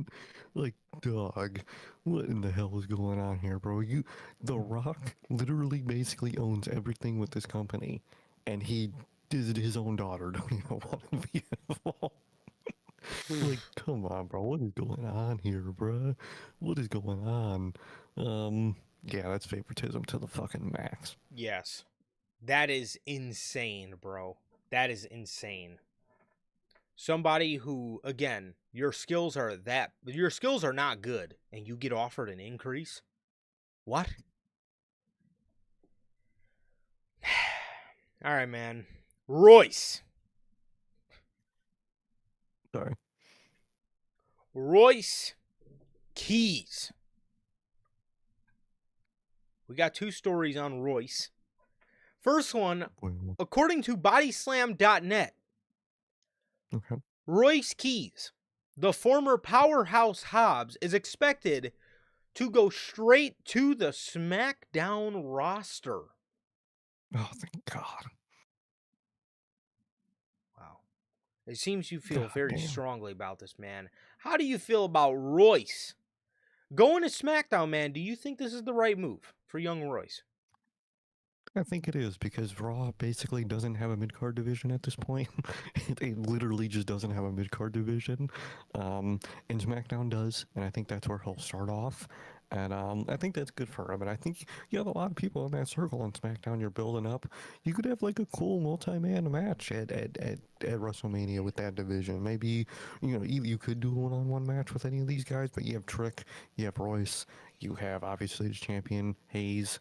Got a lot of you got Dragunov. You could do like something cool with that ladder match. It sounds generic, but I mean it is so classic. I wouldn't mind that you do a Yeah. ladder match with them, or you do something with all of them.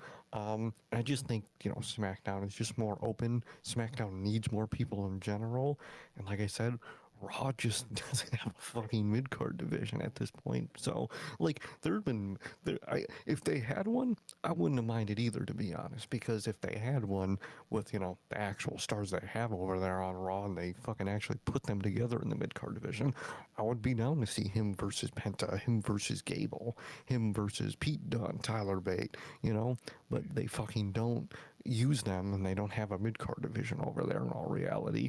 So I think SmackDown is best for him. I would 100% agree with that, man. Like, again, not that SmackDown's doing any better, but I mean, it's child's play over on Monday Night Raw. The IC champion is showing up to the show to party. He's the Intercontinental Yeah, champion. He's showing up to the show to fucking party with Liv Morgan. I mean, what? I literally. mean, And he it's literally said that on TV too. The only reason he's there yes, for is for Liv Morgan this week. yes. Like, It dog. is child's play over on that Monday Night Raw mid card division, bro.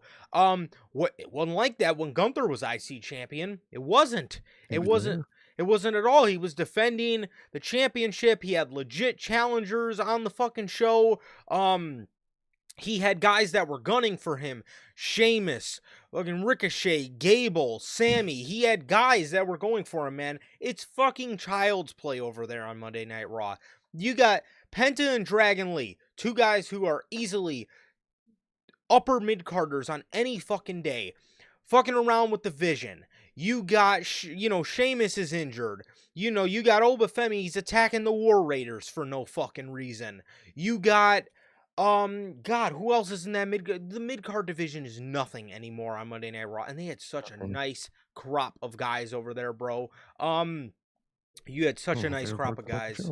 Yes, it was. It was one of the highlights of Monday Night Raw at the time. SmackDown, again, they're not doing much better, but now you kind of see, that nice crop of workhorse guys on SmackDown, man, with the Dragunovs and Carmelo Hayes, and Trick Williams is now over there on SmackDown. You got guys like Aleister Black who could be in that mid-card division going for the US title. And I think Powerhouse Hobbs is nice over there, and I think he's a way better fit on SmackDown. As we got Durante in the chat, bro. How are you feeling, man? Thank you for joining us, bro. But yeah, man, I mean, Powerhouse Hobbs, he's definitely a way better fit on Friday Night SmackDown, man. I think Monday Night Raw is kind of, I'm scared for Obafemi to be, look at what the fuck they're doing. They're having Javon Evans feud with El Grande Americano and the Condiments. And the worst part is he's not even like really feuding with them at this point. He's just facing them as a crux to do the El Grande versus El Grande feud. He's a crux in a fucking Spider-Man pointing at each other meme fucking storyline. That is horrid, dude. That is fucking horrid. He could be climbing his way up in the mid-card division in this WrestleMania season, but they don't have one, so they can't fucking do that. Ridiculous.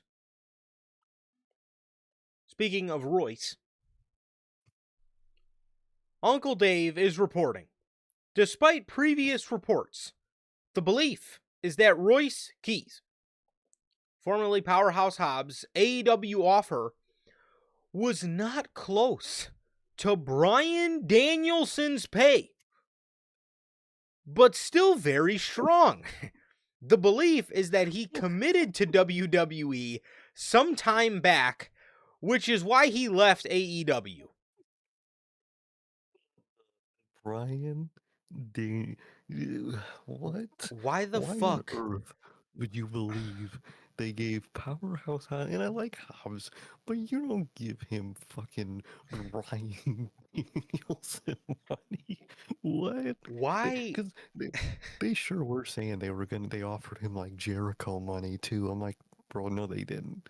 They fucking didn't. I'm sorry. I don't think Tony's that generous with his money. He ain't that. What? No, exactly. Tony ain't that fucking spend happy. You know what I mean? What? Bryan Danielson?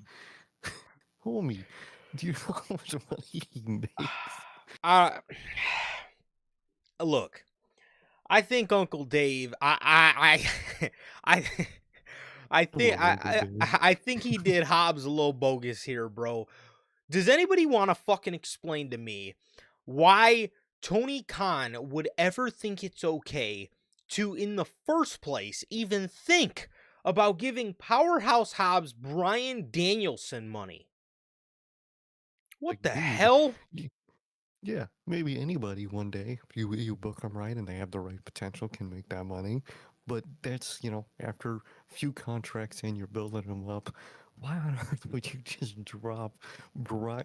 That's like a fucking Tony. That's like a fucking TKO just went up to fucking Grayson Waller and was like, you know what, bro? Nah, actually, I'm not gonna do Hobbs like that. They went up to fucking Kofi Kingston. All of a sudden, we're like, hey, bro, you're an OG. We love you.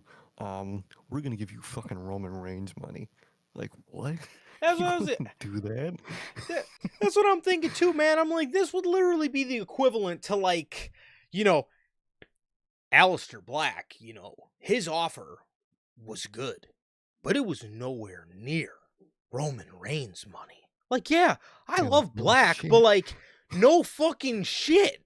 Like, why why would you ever even anticipate, oh, Powerhouse Hobbs deal's coming up, dude. If AEW He don't wants offer him the that. bag, then he's leaving. Like, no, like he's an upper mid Oh, card guy. I'm sorry, like he's great. He's an upper mid card guy. He's not getting that bag. He's not getting that Roman Reigns no. bag. Or in this scenario, he's not getting Bryan Danielson money. That's an insane amount of money, dude. Holy hell. Yeah, like, hey man, they re-signed Damian Priest, but dude, he didn't get the John Cena money. Like, oh yeah, Oh, nobody shit. anticipated that. Like what? Like, why on earth What? would they ever do that, bro? Like, what? They Like, did come on, dog. and what people don't understand is like these guys in AEW, like, yes, bro, these are great contracts to these people because like if you look at it through a normal life lens, the average person makes 40 to 50,000 a year. You know what I mean? Like maybe It's these doing pretty guys, good, unfortunately. and two, like in a wrestling sense, people think like, oh, Danielson's getting the bag, Roman's getting the bag, they're getting 9-10 mil, they're getting 8 to 10 million. And they look at a contract like 700K a year and they say, oh, That's it. that's all they gave him. But like people forget, do you know how I do. rich you are making $700,000 a year? Like, That is, and yeah, again, and to a guy bro. like Powerhouse Hobbs, you've been wrestling what, 5 years? Most people have been wrestling 20 years and are still fucking wrestling for Making a the glizzy. 200. And No, and and, exactly. and like they don't even, they don't, again, these motherfuckers barely fucking crack 70,000 a year. And you are, again, have been wrestling. And again, these guys in AEW, they say they like these, kind of unknown guys in AEW, they say like, dude, Tony offered me an amazing bag. And again, people of course are going to think, oh my God, is this Roman Reigns money? But it's like, no, to a guy like Powerhouse No. Hobbs, you've been wrestling 5 years and you're getting offered a contract worth five, six, $700,000 a year. Rich. Just To be rich. to be considered rich, I would probably say is like making $200,000 to $300,000 a year. You're getting offered Oh, that's a seven. fuck. Like, dude, I You're don't even know what wealthy. to buy at that point. Like, what do you even buy? You know what I mean? Yeah. Like people don't realize, like, people are so skewed by like sports contracts and any type of media Yes. world contracts about money, where they say, like you said, oh, it's just 700,000. You would think he would, dude. That is that is an unbelievable amount of money to make in a year span, Yes. and you're guaranteed that for the next what, 3 to 5 years. Yes. That is insane. And if you're some indie guy and you get signed to Tony Khan and all of a sudden you're making 200 to fucking 600 thou, dude, that's insane Yeah. amount of And money, the bro. the basketball ones kill me too because like again, people do have a lens of like what is a big contract in basketball and what is a small contract in basketball. But I remember a couple years ago when the Warriors re-signed Kevon Looney, everybody was clowning on him because it was a 3 year, $15 million contract. And Oh, everybody was that's clowning on him huge. because they're like, oh, he's only making $5 million a year, which, yes, in the NBA, that is a smaller contract. But, bro, at the end of the day, you're making $5 Five. million a year. Now, yes, fucking Steph Curry is making $60 million a year. But at the end of the day, like, if you look at this from a normal ass person's perspective, anybody would fucking kill for $5 million a year. It's hard for motherfuckers to crack 30,000 a year in today's world. Mm-hmm. Like, so people do, like, it's funny because people do have that skewed mentality. And yes, in the sports world, things are smaller contracts, but at the end of the day, bro, fucking these guys getting offered 6, 7, $800,000 a year. That is rich. That is very rich. That's rich. You are rich, exactly. And sometimes they're like, "Oh, you got to pay for your trap, dude. You're still making $700,000. Oh my Yes. god, you got to spend $3K a year on plane tickets. Oh my god, you know what I mean? Like, boohoo. At that point, you're making $600,000. Yeah. Like, I Yes. don't know, man. I don't know. It's so skewed, and people's reactions are just insane, dude. Like, you'll wonder why like company guys that are like mid carders are always tweeting about like flexing their money to indie guys, but like in all reality, that is a lot of money to flex. In all reality, Yes. not saying they're right for flexing it because they look corny as hell, Yeah. but like that still is a lot of money, man. So it just kills me every time because I just think like, bro, what do you even buy at that point? like if you're like dog, your kids like anytime Roman gets on the mic and he's like, yeah, my kids are set up, and whatnot. I'm like, yeah, that fucking makes sense, dude. Yes. You're making like 10-20 mil. I'd fucking hope they're set up for life. Yeah, like people don't realize how far money can go. Legit, bro. Legit. Yeah, I mean, so again, Hilarious. hearing people say Powerhouse Hobbs got a big deal, again, to the person who found out the number, is probably making an average to maybe above average wage. So maybe them hearing, oh, he's offered 700K, they'll probably be like, oh my God, he offered huge money. But what wrestling fans think is, oh, huge money in the wrestling business. Well, he's got to be getting fucking Bryan Danielson money. But it's like, no, big money No, is not always the Roman Reigns deal. That's wealthy money. Big money, it's well, I'm sure Tony Khan has no problem dishing that out. no, So, exactly, man. I'm sure on average you make 3 to 500,000 in that company, and that is still an insane amount of money to make, dude. I will. yes, You want me on collision, bro? I got you at that point, dog. Where legit, we bro. at? Legit. We get some butt fuck arena. Shit, I'll be there, bro. What time? Man. Tell me the city. So that is the news on Powerhouse Hobbs and his contract, man. And he it seems like he was set to be a pretty rich guy, and it seems like he did get that in WWE, man. So I'm happy for him. He deserved it. Mhm. And I'm excited to see his growth. Should Triple H actually book him like he has a fucking brain in his head, man. But that's not always a Okay. guarantee. You're No, in WWE, you do get the downside guarantee, but it's not always a downside guarantee that Triple H is going to act like he has a brain in his head when he's booking you. And you certainly can't trust any of his fucking buddies. No, exactly. Like a lot of signings at this point with WWE, I completely trust the person getting signed.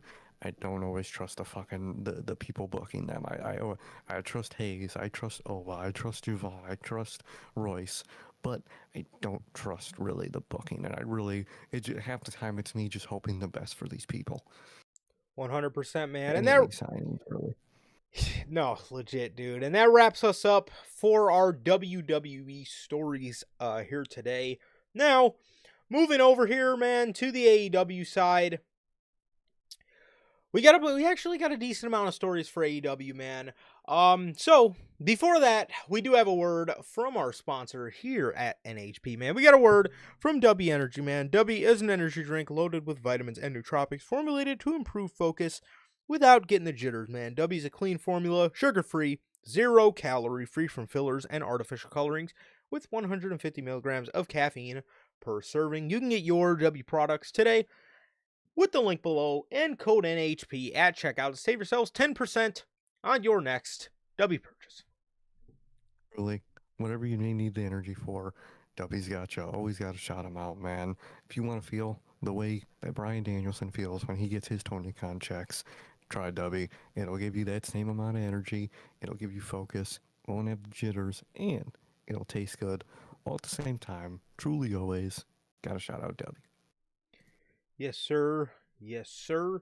As always, thank you and shout out to the great people over at W Energy, the official sponsor of what we do here at Notorious Heels. All right, man. AEW. AEW, man. They have, well, I guess we could start with this one. It sort of pertains to WWE because it's pertaining to a guy that just made the jump from WWE, Tommaso Ciampa. In an interview with Shaq Wrestling, Tommaso Ciampa revealed that WWE made a serious effort to re-sign him, offering him a new deal in the final month of his contract. But after much consideration, he turned it down and chose a fresh start with AEW. When asked directly if WWE put an offer on the table, Ciampa did not hesitate. He says, yeah, they did. He says, we talked about it a few times over the last 2 or 3 months. He made it clear it wasn't a decision based on dissatisfaction or bitterness. It was a personal move, rooted in what felt right for the next phase of his life. I just needed to do what I felt was right for me and my wife. Even after walking away from nearly a decade with WWE, Ciampa had nothing but gratitude for the platform the company gave him. He also acknowledged that his time in WWE helped shape him as both a performer and a person. He says, I don't have a single bad word to say about WWE. They gave me an incredible opportunity and an incredible platform. Over the last 10 years, I've earned a lot and evolved a lot. It's now time for me to take everything I've learned and really apply it. I think that tells you kind of everything you need to know there. Dissatisfaction, I call bullshit. I think there was a lot of I wouldn't maybe say there was bitterness. You don't have to be bitter to be dissatisfied with something. We'll leave that to Triple H, man. We know he is the bitter fuck. Okay, but Ciampa was 100% and again, he says it at the end here. It's time for me to take everything I've learned and really apply it. You know what I mean? He wasn't being let to apply it in WWE. How do you feel about this? Do you think there really wasn't any dissatisfaction or bitterness from Tommaso Ciampa? I don't think so. He doesn't seem like a Triple H bitter fuck. He really doesn't. And to me, it's not even as much as it obviously is dissatisfaction as it is just a lack of trust creatively with WWE, and that's what does leave a lot of people leave.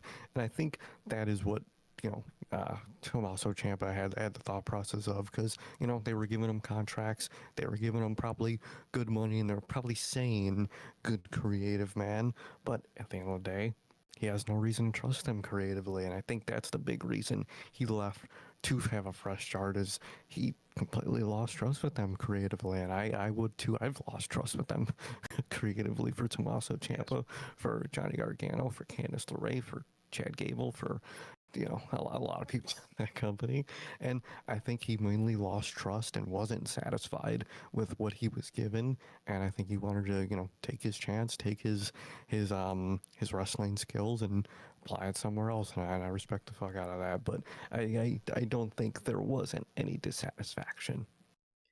Yeah, no, for sure, man. Like I said, I don't think he's I don't personally, man. I don't think I don't get the vibe that he was, bitter of his time there. But at the end of the day, yeah, I think there was definitely dissatisfaction creatively. I think he wanted to stick around with WWE because I think he had hopes that Triple H was going to satisfy his creative needs, and I don't think Triple H I don't think Triple H satisfied Tommaso Ciampa creatively. I think I think he underwhelmed Tommaso Ciampa creatively. Quite frankly, man, I think he did. I think he did a horrible job. I think he did a horrible job with them. And I don't know why that is, because he was a Tommaso Ciampa mark when he was in NXT, and he got to the main roster. Triple H took over the main roster a little bit after Tommaso Ciampa hit the main roster, dude, and it was pretty much over with. It was pretty much over with. Excuse me. It was pretty much over with damn near from the get-go. He, basically never really did anything with them, man. And I think over time, it just became a situation where there was a lot of dissatisfaction there. And I think Ciampa wanted to go and be somewhere where he could try something new, feel a little bit more appreciated, and overall be used. I mean, just be used in a meaningful way. So I think that's what it was, but WWE did try to re-sign him, but he did not budge. So speaking of signings for AEW, according to a new report from Fightful, AEW still has more signings on the way, with a particular focus on expanding the women's division. While the names haven't been revealed yet, sources confirmed there are a number of talent that are signed with AEW that haven't been made public yet. In the last few months alone, AEW has brought in Andrade, The Rascals, Alex Price, Jordan Oliver, Maya World, Hyen, Zeta Steel, and Clark Connors. While it was also confirmed that Tatevik, I hope I said that right, Tatevik was signed back in fall of 2025. Despite the influx of new talent, it's being said that signings aren't tied to additional TV time just yet. AEW has a number of high-profile exits. The beginning of 2025, names like The Righteous, Matt Taven, Abaddon, Zach Knight, Layla Hirsch, Soraya, Ray Phoenix, Miro, Powerhouse Hobbs, Ricky Starks, Malachi Black, Mercedes Martinez, and Alex Abrahantes have all wrapped up their time with the company. While there has been many departures, it is clear that AEW is actively rebuilding behind the scenes, and more faces are expected to debut soon. How do you feel about AEW? It seems bringing in more talent now that they are, losing a lot of talent. I think overall, I think Tony Khan is slowly starting to find a better balance than he used to with a massive fucking roster. I think he's starting to learn to not just sign singles men 24/7. And as much as I don't like the women's tag titles, it is nice to see that he acknowledged their existence and is trying to, get more people to be a part of that division, man. So hopefully it goes well. Hopefully the people he signs in the future go well and whatnot, and hopefully it goes better than it used to, because at one point that was one of their biggest problems, but it's not as bad as it used to be. For sure, for sure. Yeah, I think I obviously think, I think this is why it's good. Okay, this is why you don't really see me hating on AEW, too much for signing people, because this is kind of the point of, having two, big promotions in the US for wrestling, man. It's because again, imagine if the NBA had one team. They'd have no competition. They'd have nobody to face. Imagine if the NFL had one team. You know what I mean? And they just, the offense and the defense just, just played the same game every week, right? You know what I mean? It's, you know, when assets are not useful to you anymore, you're able to trade them away. You're able to let their contract lapse, and they can go elsewhere and be used. Okay, that's that's why, again, you never will hear me hating on, AEW guys jumping over to WWE, WWE guys jumping over to AEW. That's kind of the point here. It's like, again, imagine in the NBA. You know what I mean? Steph Curry wants out of his deal with the Golden State Warriors, and everybody's like, "Oh, dude, you can't leave the Warriors. What you can't do that. Where are you gonna go?" Like, no, okay, that's not. Again, he wants to. If the man wants to leave, he has the leeway to and leisure to fucking leave and go to a different team. It's not just, oh, okay, I just have to be stuck in this bubble because people are gonna get mad at me if not, and I just gotta stay a Warrior my whole life. That's it's again this is the productiveness of having two big wrestling promotions, man. Is people are able to leave, people have left, now you're able to bring more people in. Again, that's why it's good. Okay, that's why AEW is good, man. That's why AEW is so great for the world of professional wrestling, man. Because a couple years ago, we didn't fucking have this. If you were, if you weren't in WWE, you weren't on TV anymore. That's it. Exactly. Mm-hmm. So obviously, it's a good thing. I like it, and he's making signings. Some of them questionable, some of them not, but overall, it is a good thing. Mm-hmm. Now, don't go too balls to the walls, Tony, but it is a good thing. Oh, I go too crazy. Exactly. So the article did kind of, spoil one of them, but Clark Connors, according to Fightful Select, is signing with AEW. Fightful is also reporting that this does bode well for AEW's interest in David Finlay. Sorry. Seeing Clark Connors in AEW, he's okay. He's okay. I haven't really seen too much of him. I would have to really get more familiar with him. It seems like they're pairing him with Gabe Kidd in this little feud with Darby Allin they got going on here. But Clark Connors, like I said, seems to be involved with that. He seems okay. He seems okay he seems like he has, some personality from what we've seen of him in, this little pairing with Gabe Kidd so far. It hasn't been too long, but the pairing seems okay. As for David Finlay, I do not expect him to go to AEW. I think he's going to Oh, WWE personally. no, I think he's going to WWE NXT, and I think he should. I just think that might be best for him.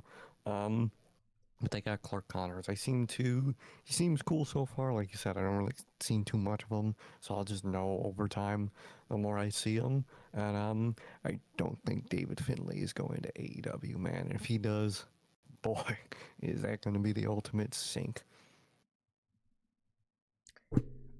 Yeah. Yeah, that I don't know about David Finlay, man. No, Yeah, like you said, I think he's jumping into the pool with no floaties, bro. I think he's I think he definitely does not have his life vest on, bro. It's only downhill from there, I think. But we just mentioned that AEW wanted to build on their women's division. And according to the Wrestling Observer, there has reportedly been talk of the Inspiration inspiration. joining All Elite Wrestling. If you guys don't know who the Inspiration is, Jesse McKay and Cassie Lee, they are Peyton Royce and Billy Kay of the Iconics, if you did not know. They are, or were at least, in TNA at one point, and maybe they're still there. I don't know. Well, apparently not if they're, joining AEW. But Sure. Fightful did mention there are a bunch of names that have not been signed yet, and these two very well could be on that list. Are you excited to see this mega addition to the AEW women's division?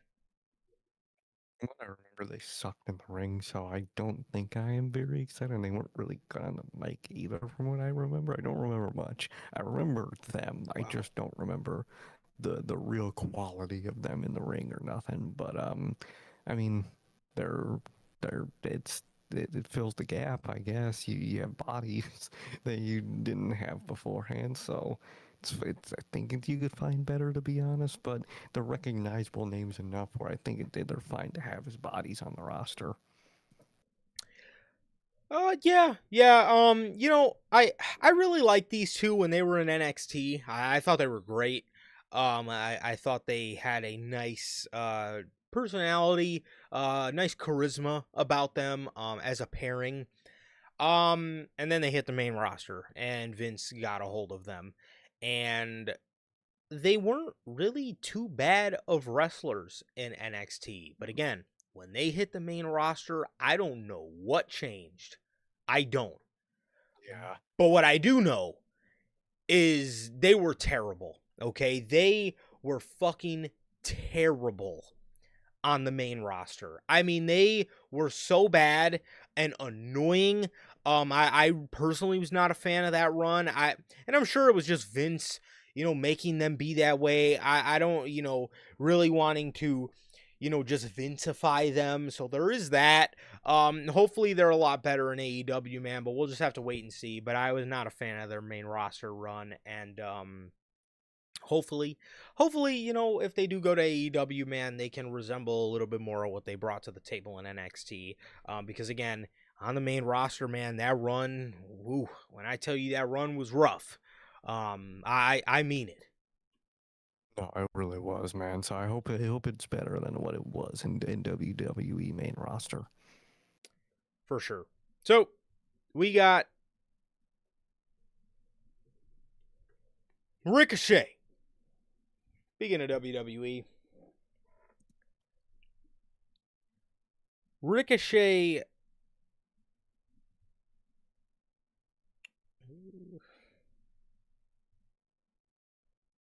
Oh, okay. According to the Wrestling Observer, Ricochet infuriated a lot of people in WWE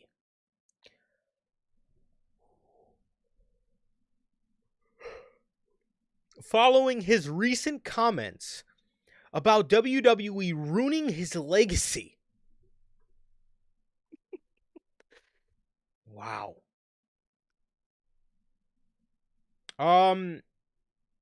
I realize half of his gimmick is a Twitter troll, right? That's like half of his gimmick. Man, how do you feel Like about this, man? I know, dude, his you fucking know, Roman wow. Reigns was just on a video talking about how everyone in the WWE locker room has thick skin, and they're mad at Ricochet for making tweets about WWE. You fucking marks, dude. I Like I I get Roman trying to stick up for his locker room, bro. They do not they have thick don't. skin. Maybe some of them. No anymore. Some of them, yeah. They do not You have do, thick skin. Roman. No, exactly. You might have it, Roman. I mean, you dealt with the shit for years. I mean, you never fucking crashed out online like your buddy in the Shield does. Um, I mean, but a lot of people they do not. They're constantly shitting on the fans. If you see one of those wrestlers online or in interviews that say like, "Oh, fans don't matter, their input doesn't matter, their opinion doesn't, they're stupid," they're mad that they don't get the reaction they want, and they get because they don't have thick skin, man. Um, and that's all it is. So, no, they do not have thick skin, Roman. Sorry, you do, but a lot of people don't. And Ricochet, bro, what are you getting mad at, dude? It's Ricochet fucking around on Twitter, dude. That's all he does. That's half his gimmick. That's his gimmick. Uh, so, so and it's so funny because Ricochet's doing all this, and people in the WWE locker room are mad. But back when Seth was saying, Will Ospreay sucks and we have one, and Ricochet, if it came out that a bunch of people on the Indies were upset about that, they'd be calling them fucking pussies and fucking self marks, and they don't have thick skin, and you need that in the business.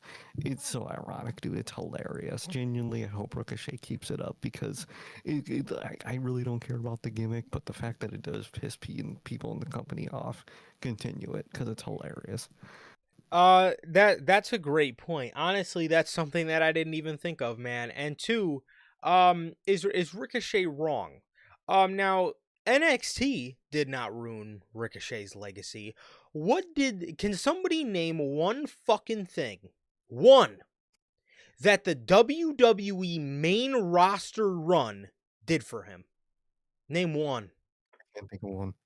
I can't think of when he won titles, when he didn't, what titles he had. I can't tell you any of that off the top of my head. I'd have to look into it because you remember nothing from him on the main Ricochet's roster. Ricochet's biggest accolade is the fact that he was the guy that Gunther beat to go on his 666-day title reign with the IC title. I don't remember that. That's the funny part. That's like the biggest thing attached to Ricochet's name.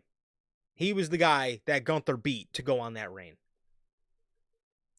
I mean, are you kidding me? That's the biggest thing he did on the main roster. Now, if we talk about NXT, NXT, did great for Ricochet's legacy. But again, like you said, part of this dude's whole gimmick is that he trolls on Twitter. He's Yeah. trying to get a reaction because he knows that social media really triggers the fuck out of people. Yet it's a problem, when he comes at WWE, but WWE can go at all these other people. All the time, they'll always go at him. But if you respond or if you go at him first, you got thin ass skin, man. Yeah, AEW has thin skin because Triple H is sitting up there saying, well, when I hear about people, not wanting to sign here because of the schedule, I think you're afraid of the grind. He's afraid of the grind. Will Ospreay's afraid of the grind because he wanted to choose the place that worked out better for his family and for his home life. He's afraid of the grind and probably offered him better money, realistically. He's afraid of the grind Better because money. the guy that Mm-hmm. does 12-hour flights twice a week there and back from the US to London every week, that's the guy that's afraid of the grind. A dude that did the New Japan main event schedule is afraid of the grind, man. Are you kidding me? No, Paul. Like, that's not the hardest schedule in the business. Yes. So, and again, like Sir K said, it's okay for Seth Rollins to be on Twitter being like, oh, this guy sucks. It's okay for Braun Strowman to say, oh, you indie guys, you guys just need to get a job. If you're asking fans to support you, it's time to get a real job. Oh, it's not funny when people say shit about you, though. It's not funny when people take jabs at you, which again, you did. You fucking ruined his legacy. By the time he got out of that company, damn near nobody seen Ricochet and thought of one of the indie goats. People just saw him as the weekly beat up. Exactly. That's all he ever was a weekly beat up and human highlight reel. He could jump. He can jump. That's all he was. He can flip. Jump. Yep. That's all he was. It's ridiculous, man. It's ridiculous. Speaking of something that's also ridiculous, Kazuchika Okada. Listen to this story, bro. Fightful Select is reporting, bro, Okada carried a belt-shaped bag with the AEW logo on it at Collision because the bag containing the International Championship and Okada's gear was lost. Oh, man. Bro. Like, I get shit getting lost, bro, but, like, you don't have a backup title Dog. to bring up. You don't have a replica you can run from the fucking work stand to grab, and you don't have nothing. Nothing. The bag, that looked horrible. The fucking replica bag that they put replica championships in. AEW, man, sometimes they are just utterly hilarious. What a fucking amateur move. Like, you always hear these stories about WWE having, like, seconds and thirds of championships, right? They got the TV one, and then they got the one that goes on the road, and then they got the one the talent can keep with them, and then they got the backup to the backup. And AEW,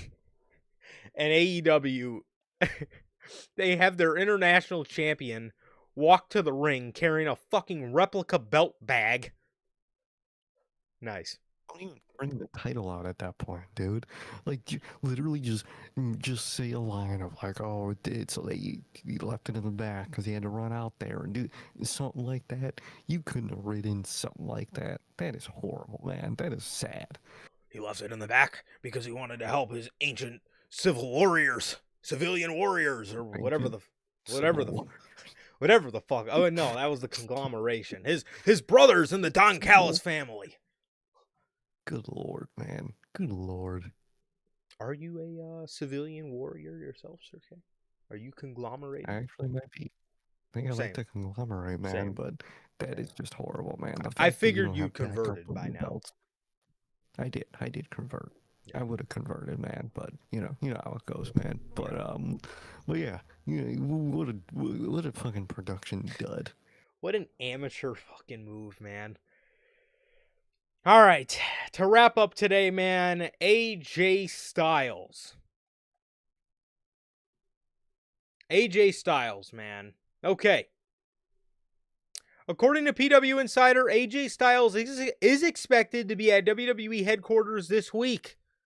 It is speculated that this could be to record podcasts for the company, which since then, yes, it has came out, and he was there filming Stephanie McMahon's What's Your Story podcast, which I've been seeing clips of. But that's really the only WWE related thing here. And again, I kind of just read it anyway. This wasn't even really worth reporting now that we kind of did get the answer of what he was there for. However, the real meat and potatoes of this whole thing is Fightful Select is reporting that AJ Styles was a big topic of conversation at AEW last week. Nobody seems to know his official status. Bullshit. But if he becomes available, everyone spoken to in AEW believes he will be approached by them. Fightful is also reporting that AEW is expected to make AJ Styles an offer should he be available. However, as of right now, they have not, but they do set out to target him. Oh, man, Tumbleweed, you had Will Hoss. So yeah, do the random people in the show in the company probably don't know? Yeah, they probably don't. But Will Ospreay, The Bucks. Mercedes, the Bucks, some of all the people closest to Tony Khan making reference tweets about AJ Styles. Real suspicious, man. I think Very. he's gonna get that offer, man, and I really hope he takes it. I think the likelihood is there, man. Tony Khan, he's got the money leverage. He does have the schedule, leverage that AJ Styles would want, and it would be a short run in its entirety anyway. I see it happening. I really do. I can't believe it. I actually can't believe it, man. And you know what? The whole Stephanie McMahon thing, the Stephanie McMahon podcast thing, did bring up a very interesting quote from AJ Styles. AJ Styles says on the What's Your Story with Stephanie McMahon podcast, she asked, "Are you done? Why did you keep your gloves on?" This dude responds, "I don't know why I kept the gloves on. I don't know. Never say never, right? There's the saying, I think everyone's allowed at least once to come out of retirement. I'm not saying that I'll do it anytime soon. What if my son wrestles? The opportunity to tag with him once? You never know. So there will be a time when the gloves never go back on. It may be now, but we'll see." And again, this whole, nobody knows the status of AJ Styles. My ass. Will Ospreay knows. The Young Bucks know. Kenny Omega knows. All those guys know. And they're feeding that. And you don't think Tony Khan knows because he's probably heard it from his boys that work in his company. Hey, AJ's up whenever. And again, it says they're targeting AJ Styles, bro. I can't believe I'm subscribing to the idea, bro. AJ Styles is going to AEW, bro. Can't AJ believe it. Styles has said for the longest, when I'm done, I'm done. Now, it's never say never. You never know when the gloves will go back on. I don't know why I kept the gloves on. I think you know exactly why you kept the gloves on. It's because we're going to see you very soon, and I think there's one more chapter in your career to write. I think there's one place left to conquer. I think there's one more world championship to add to the display case, man. And I think it's the AEW World Championship, and I think a match with the Aerial Assassin awaits, bro. And, bro, I can't believe it, but I actually think he's fucking going to AEW, man. I don't know how I soon we do. see him. Um, I don't know how soon we see him, man, but I think he's obviously keeping a good relationship with WWE. That's why I say I think he's going to AEW for a short stint, and then I think he'll be done, and he'll probably go back and sign his, sign his rights deal with WWE, so he's still able to appear over there. I think I think he's going to be one of those guys that just kind of keeps a good relationship with all the wrestling companies. That's what I think. Everybody loves AJ Styles, and I think he will be in AEW very soon, bro. I think there's a lot of shit he wants to do over there. And again, now all of a sudden, it's never say never. I think he's going, bro. Mr. When exactly, like you said, Mr. When I'm done is now, never say never. Everyone gets one, all that type of shit. I think he's going over there. And I think at least he's gonna have the big match with Osprey, and maybe some little stuff building up to that, man. And I think he's gonna have a little stint in the company, and I think that's gonna be the real final chapter that's gonna be written for AJ Styles, man. And I'm subscribing, I'm buying the stock, man, and I think it's gonna happen. Crazy, bro. Crazy, man. I'm excited again. I'm gonna sit here. I'm gonna sit here and talk about it, man, because I'm with you guys now. Okay, you motherfuckers that have been saying this shit, and I've been laughing at you. Now I'm with you, bro, It's because you, it legitimately exactly. seems like a possibility, bro. Do we see him at Revolution? We very well could. I know he said, We could. I seen a clip in that Stephanie McMahon podcast that on February 11th he has a daddy-daughter dance to go to. AJ, I know you're busy on the 11th, but what are you doing on March 15th, bro? Because, you Exactly. know, I'm just saying, I'm just saying, bro. I think there's something going on that day that I think you would love to be a part of, man. And I think we could, get this kicked off pretty early, man. I would say, I would say there's a lot of matches that do await you. Okay, again, bro, the names in AEW are fucking endless, bro. Page, Mm-hmm. Fletcher, Omega, Moxley, Swerve, um, MJF, and again, the big one, the Osprey match. I need the fucking Osprey match, bro. I need it. Need it.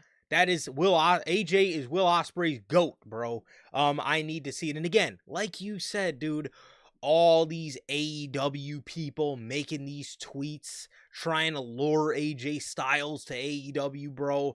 Come on, dog. They're making these tweets for a reason. It's because I think they there's a are. strong push in the company, and Tony listens. And even if Tony didn't listen, Tony Khan wants AJ Styles on his show. I think Oh yeah, I think he's gonna offer AJ a ridiculous amount of money, and I think he's gonna have a nice little run in AEW, bro. It'll be short and sweet, but it'll be a it nice little will. run, and I think it's gonna culminate with the Will Ospreay match, bro. We needs I it, think and it I think will. we're gonna get it. I think we do needs it, and I'm excited, and I think we're getting it, bro. I really think we are. Also, for the record, my foot I'm wearing it today, bro. It finally came. My AJ Styles Oh, shirt finally showed up, man. It showed up earlier this week. nice. After 2 fucking months of waiting, it finally showed up. Did you get yours? I haven't got mine yet, actually. It Oh, might have brother. came today, at some point, but I so far have not gotten it yet. So hopefully, I know it's been shipped out, so I might have gotten it today. We'll see, man. I hope so, but god damn, it took them forever. Jeez. Finally got it, bro. But yeah, man, Finally, that is AJ Styles, and AEW seems to be targeting the phenomenal one and making a push to get him signed, man, and make an offer to him. So I'm so stoked for that, bro. I am so stoked for that. I would love to see it. And again, that is why it's so great that we have two wrestling companies, man. So yeah, with that being said, that is everything. That is everything for this edition of the news, man. Um, as yeah, that is gonna do it, man. Thank you guys so very much, everybody who joined us. We have my brother Durante. We have Mr. Walk 'em Down and Cut They Shiz Off. We have Wibs. We got Manager Logan. And yeah, man, thank you guys so very much for joining us here today. And with that being said, that is gonna do it, man. And it has been always, always, always a pleasure for my Johnny. okay. That is going to do it for this edition of NHP. Thank you guys so very much for joining us here today. Please like, comment, and subscribe, and we will see you all on Tuesday with NHP Unscripted. Peace.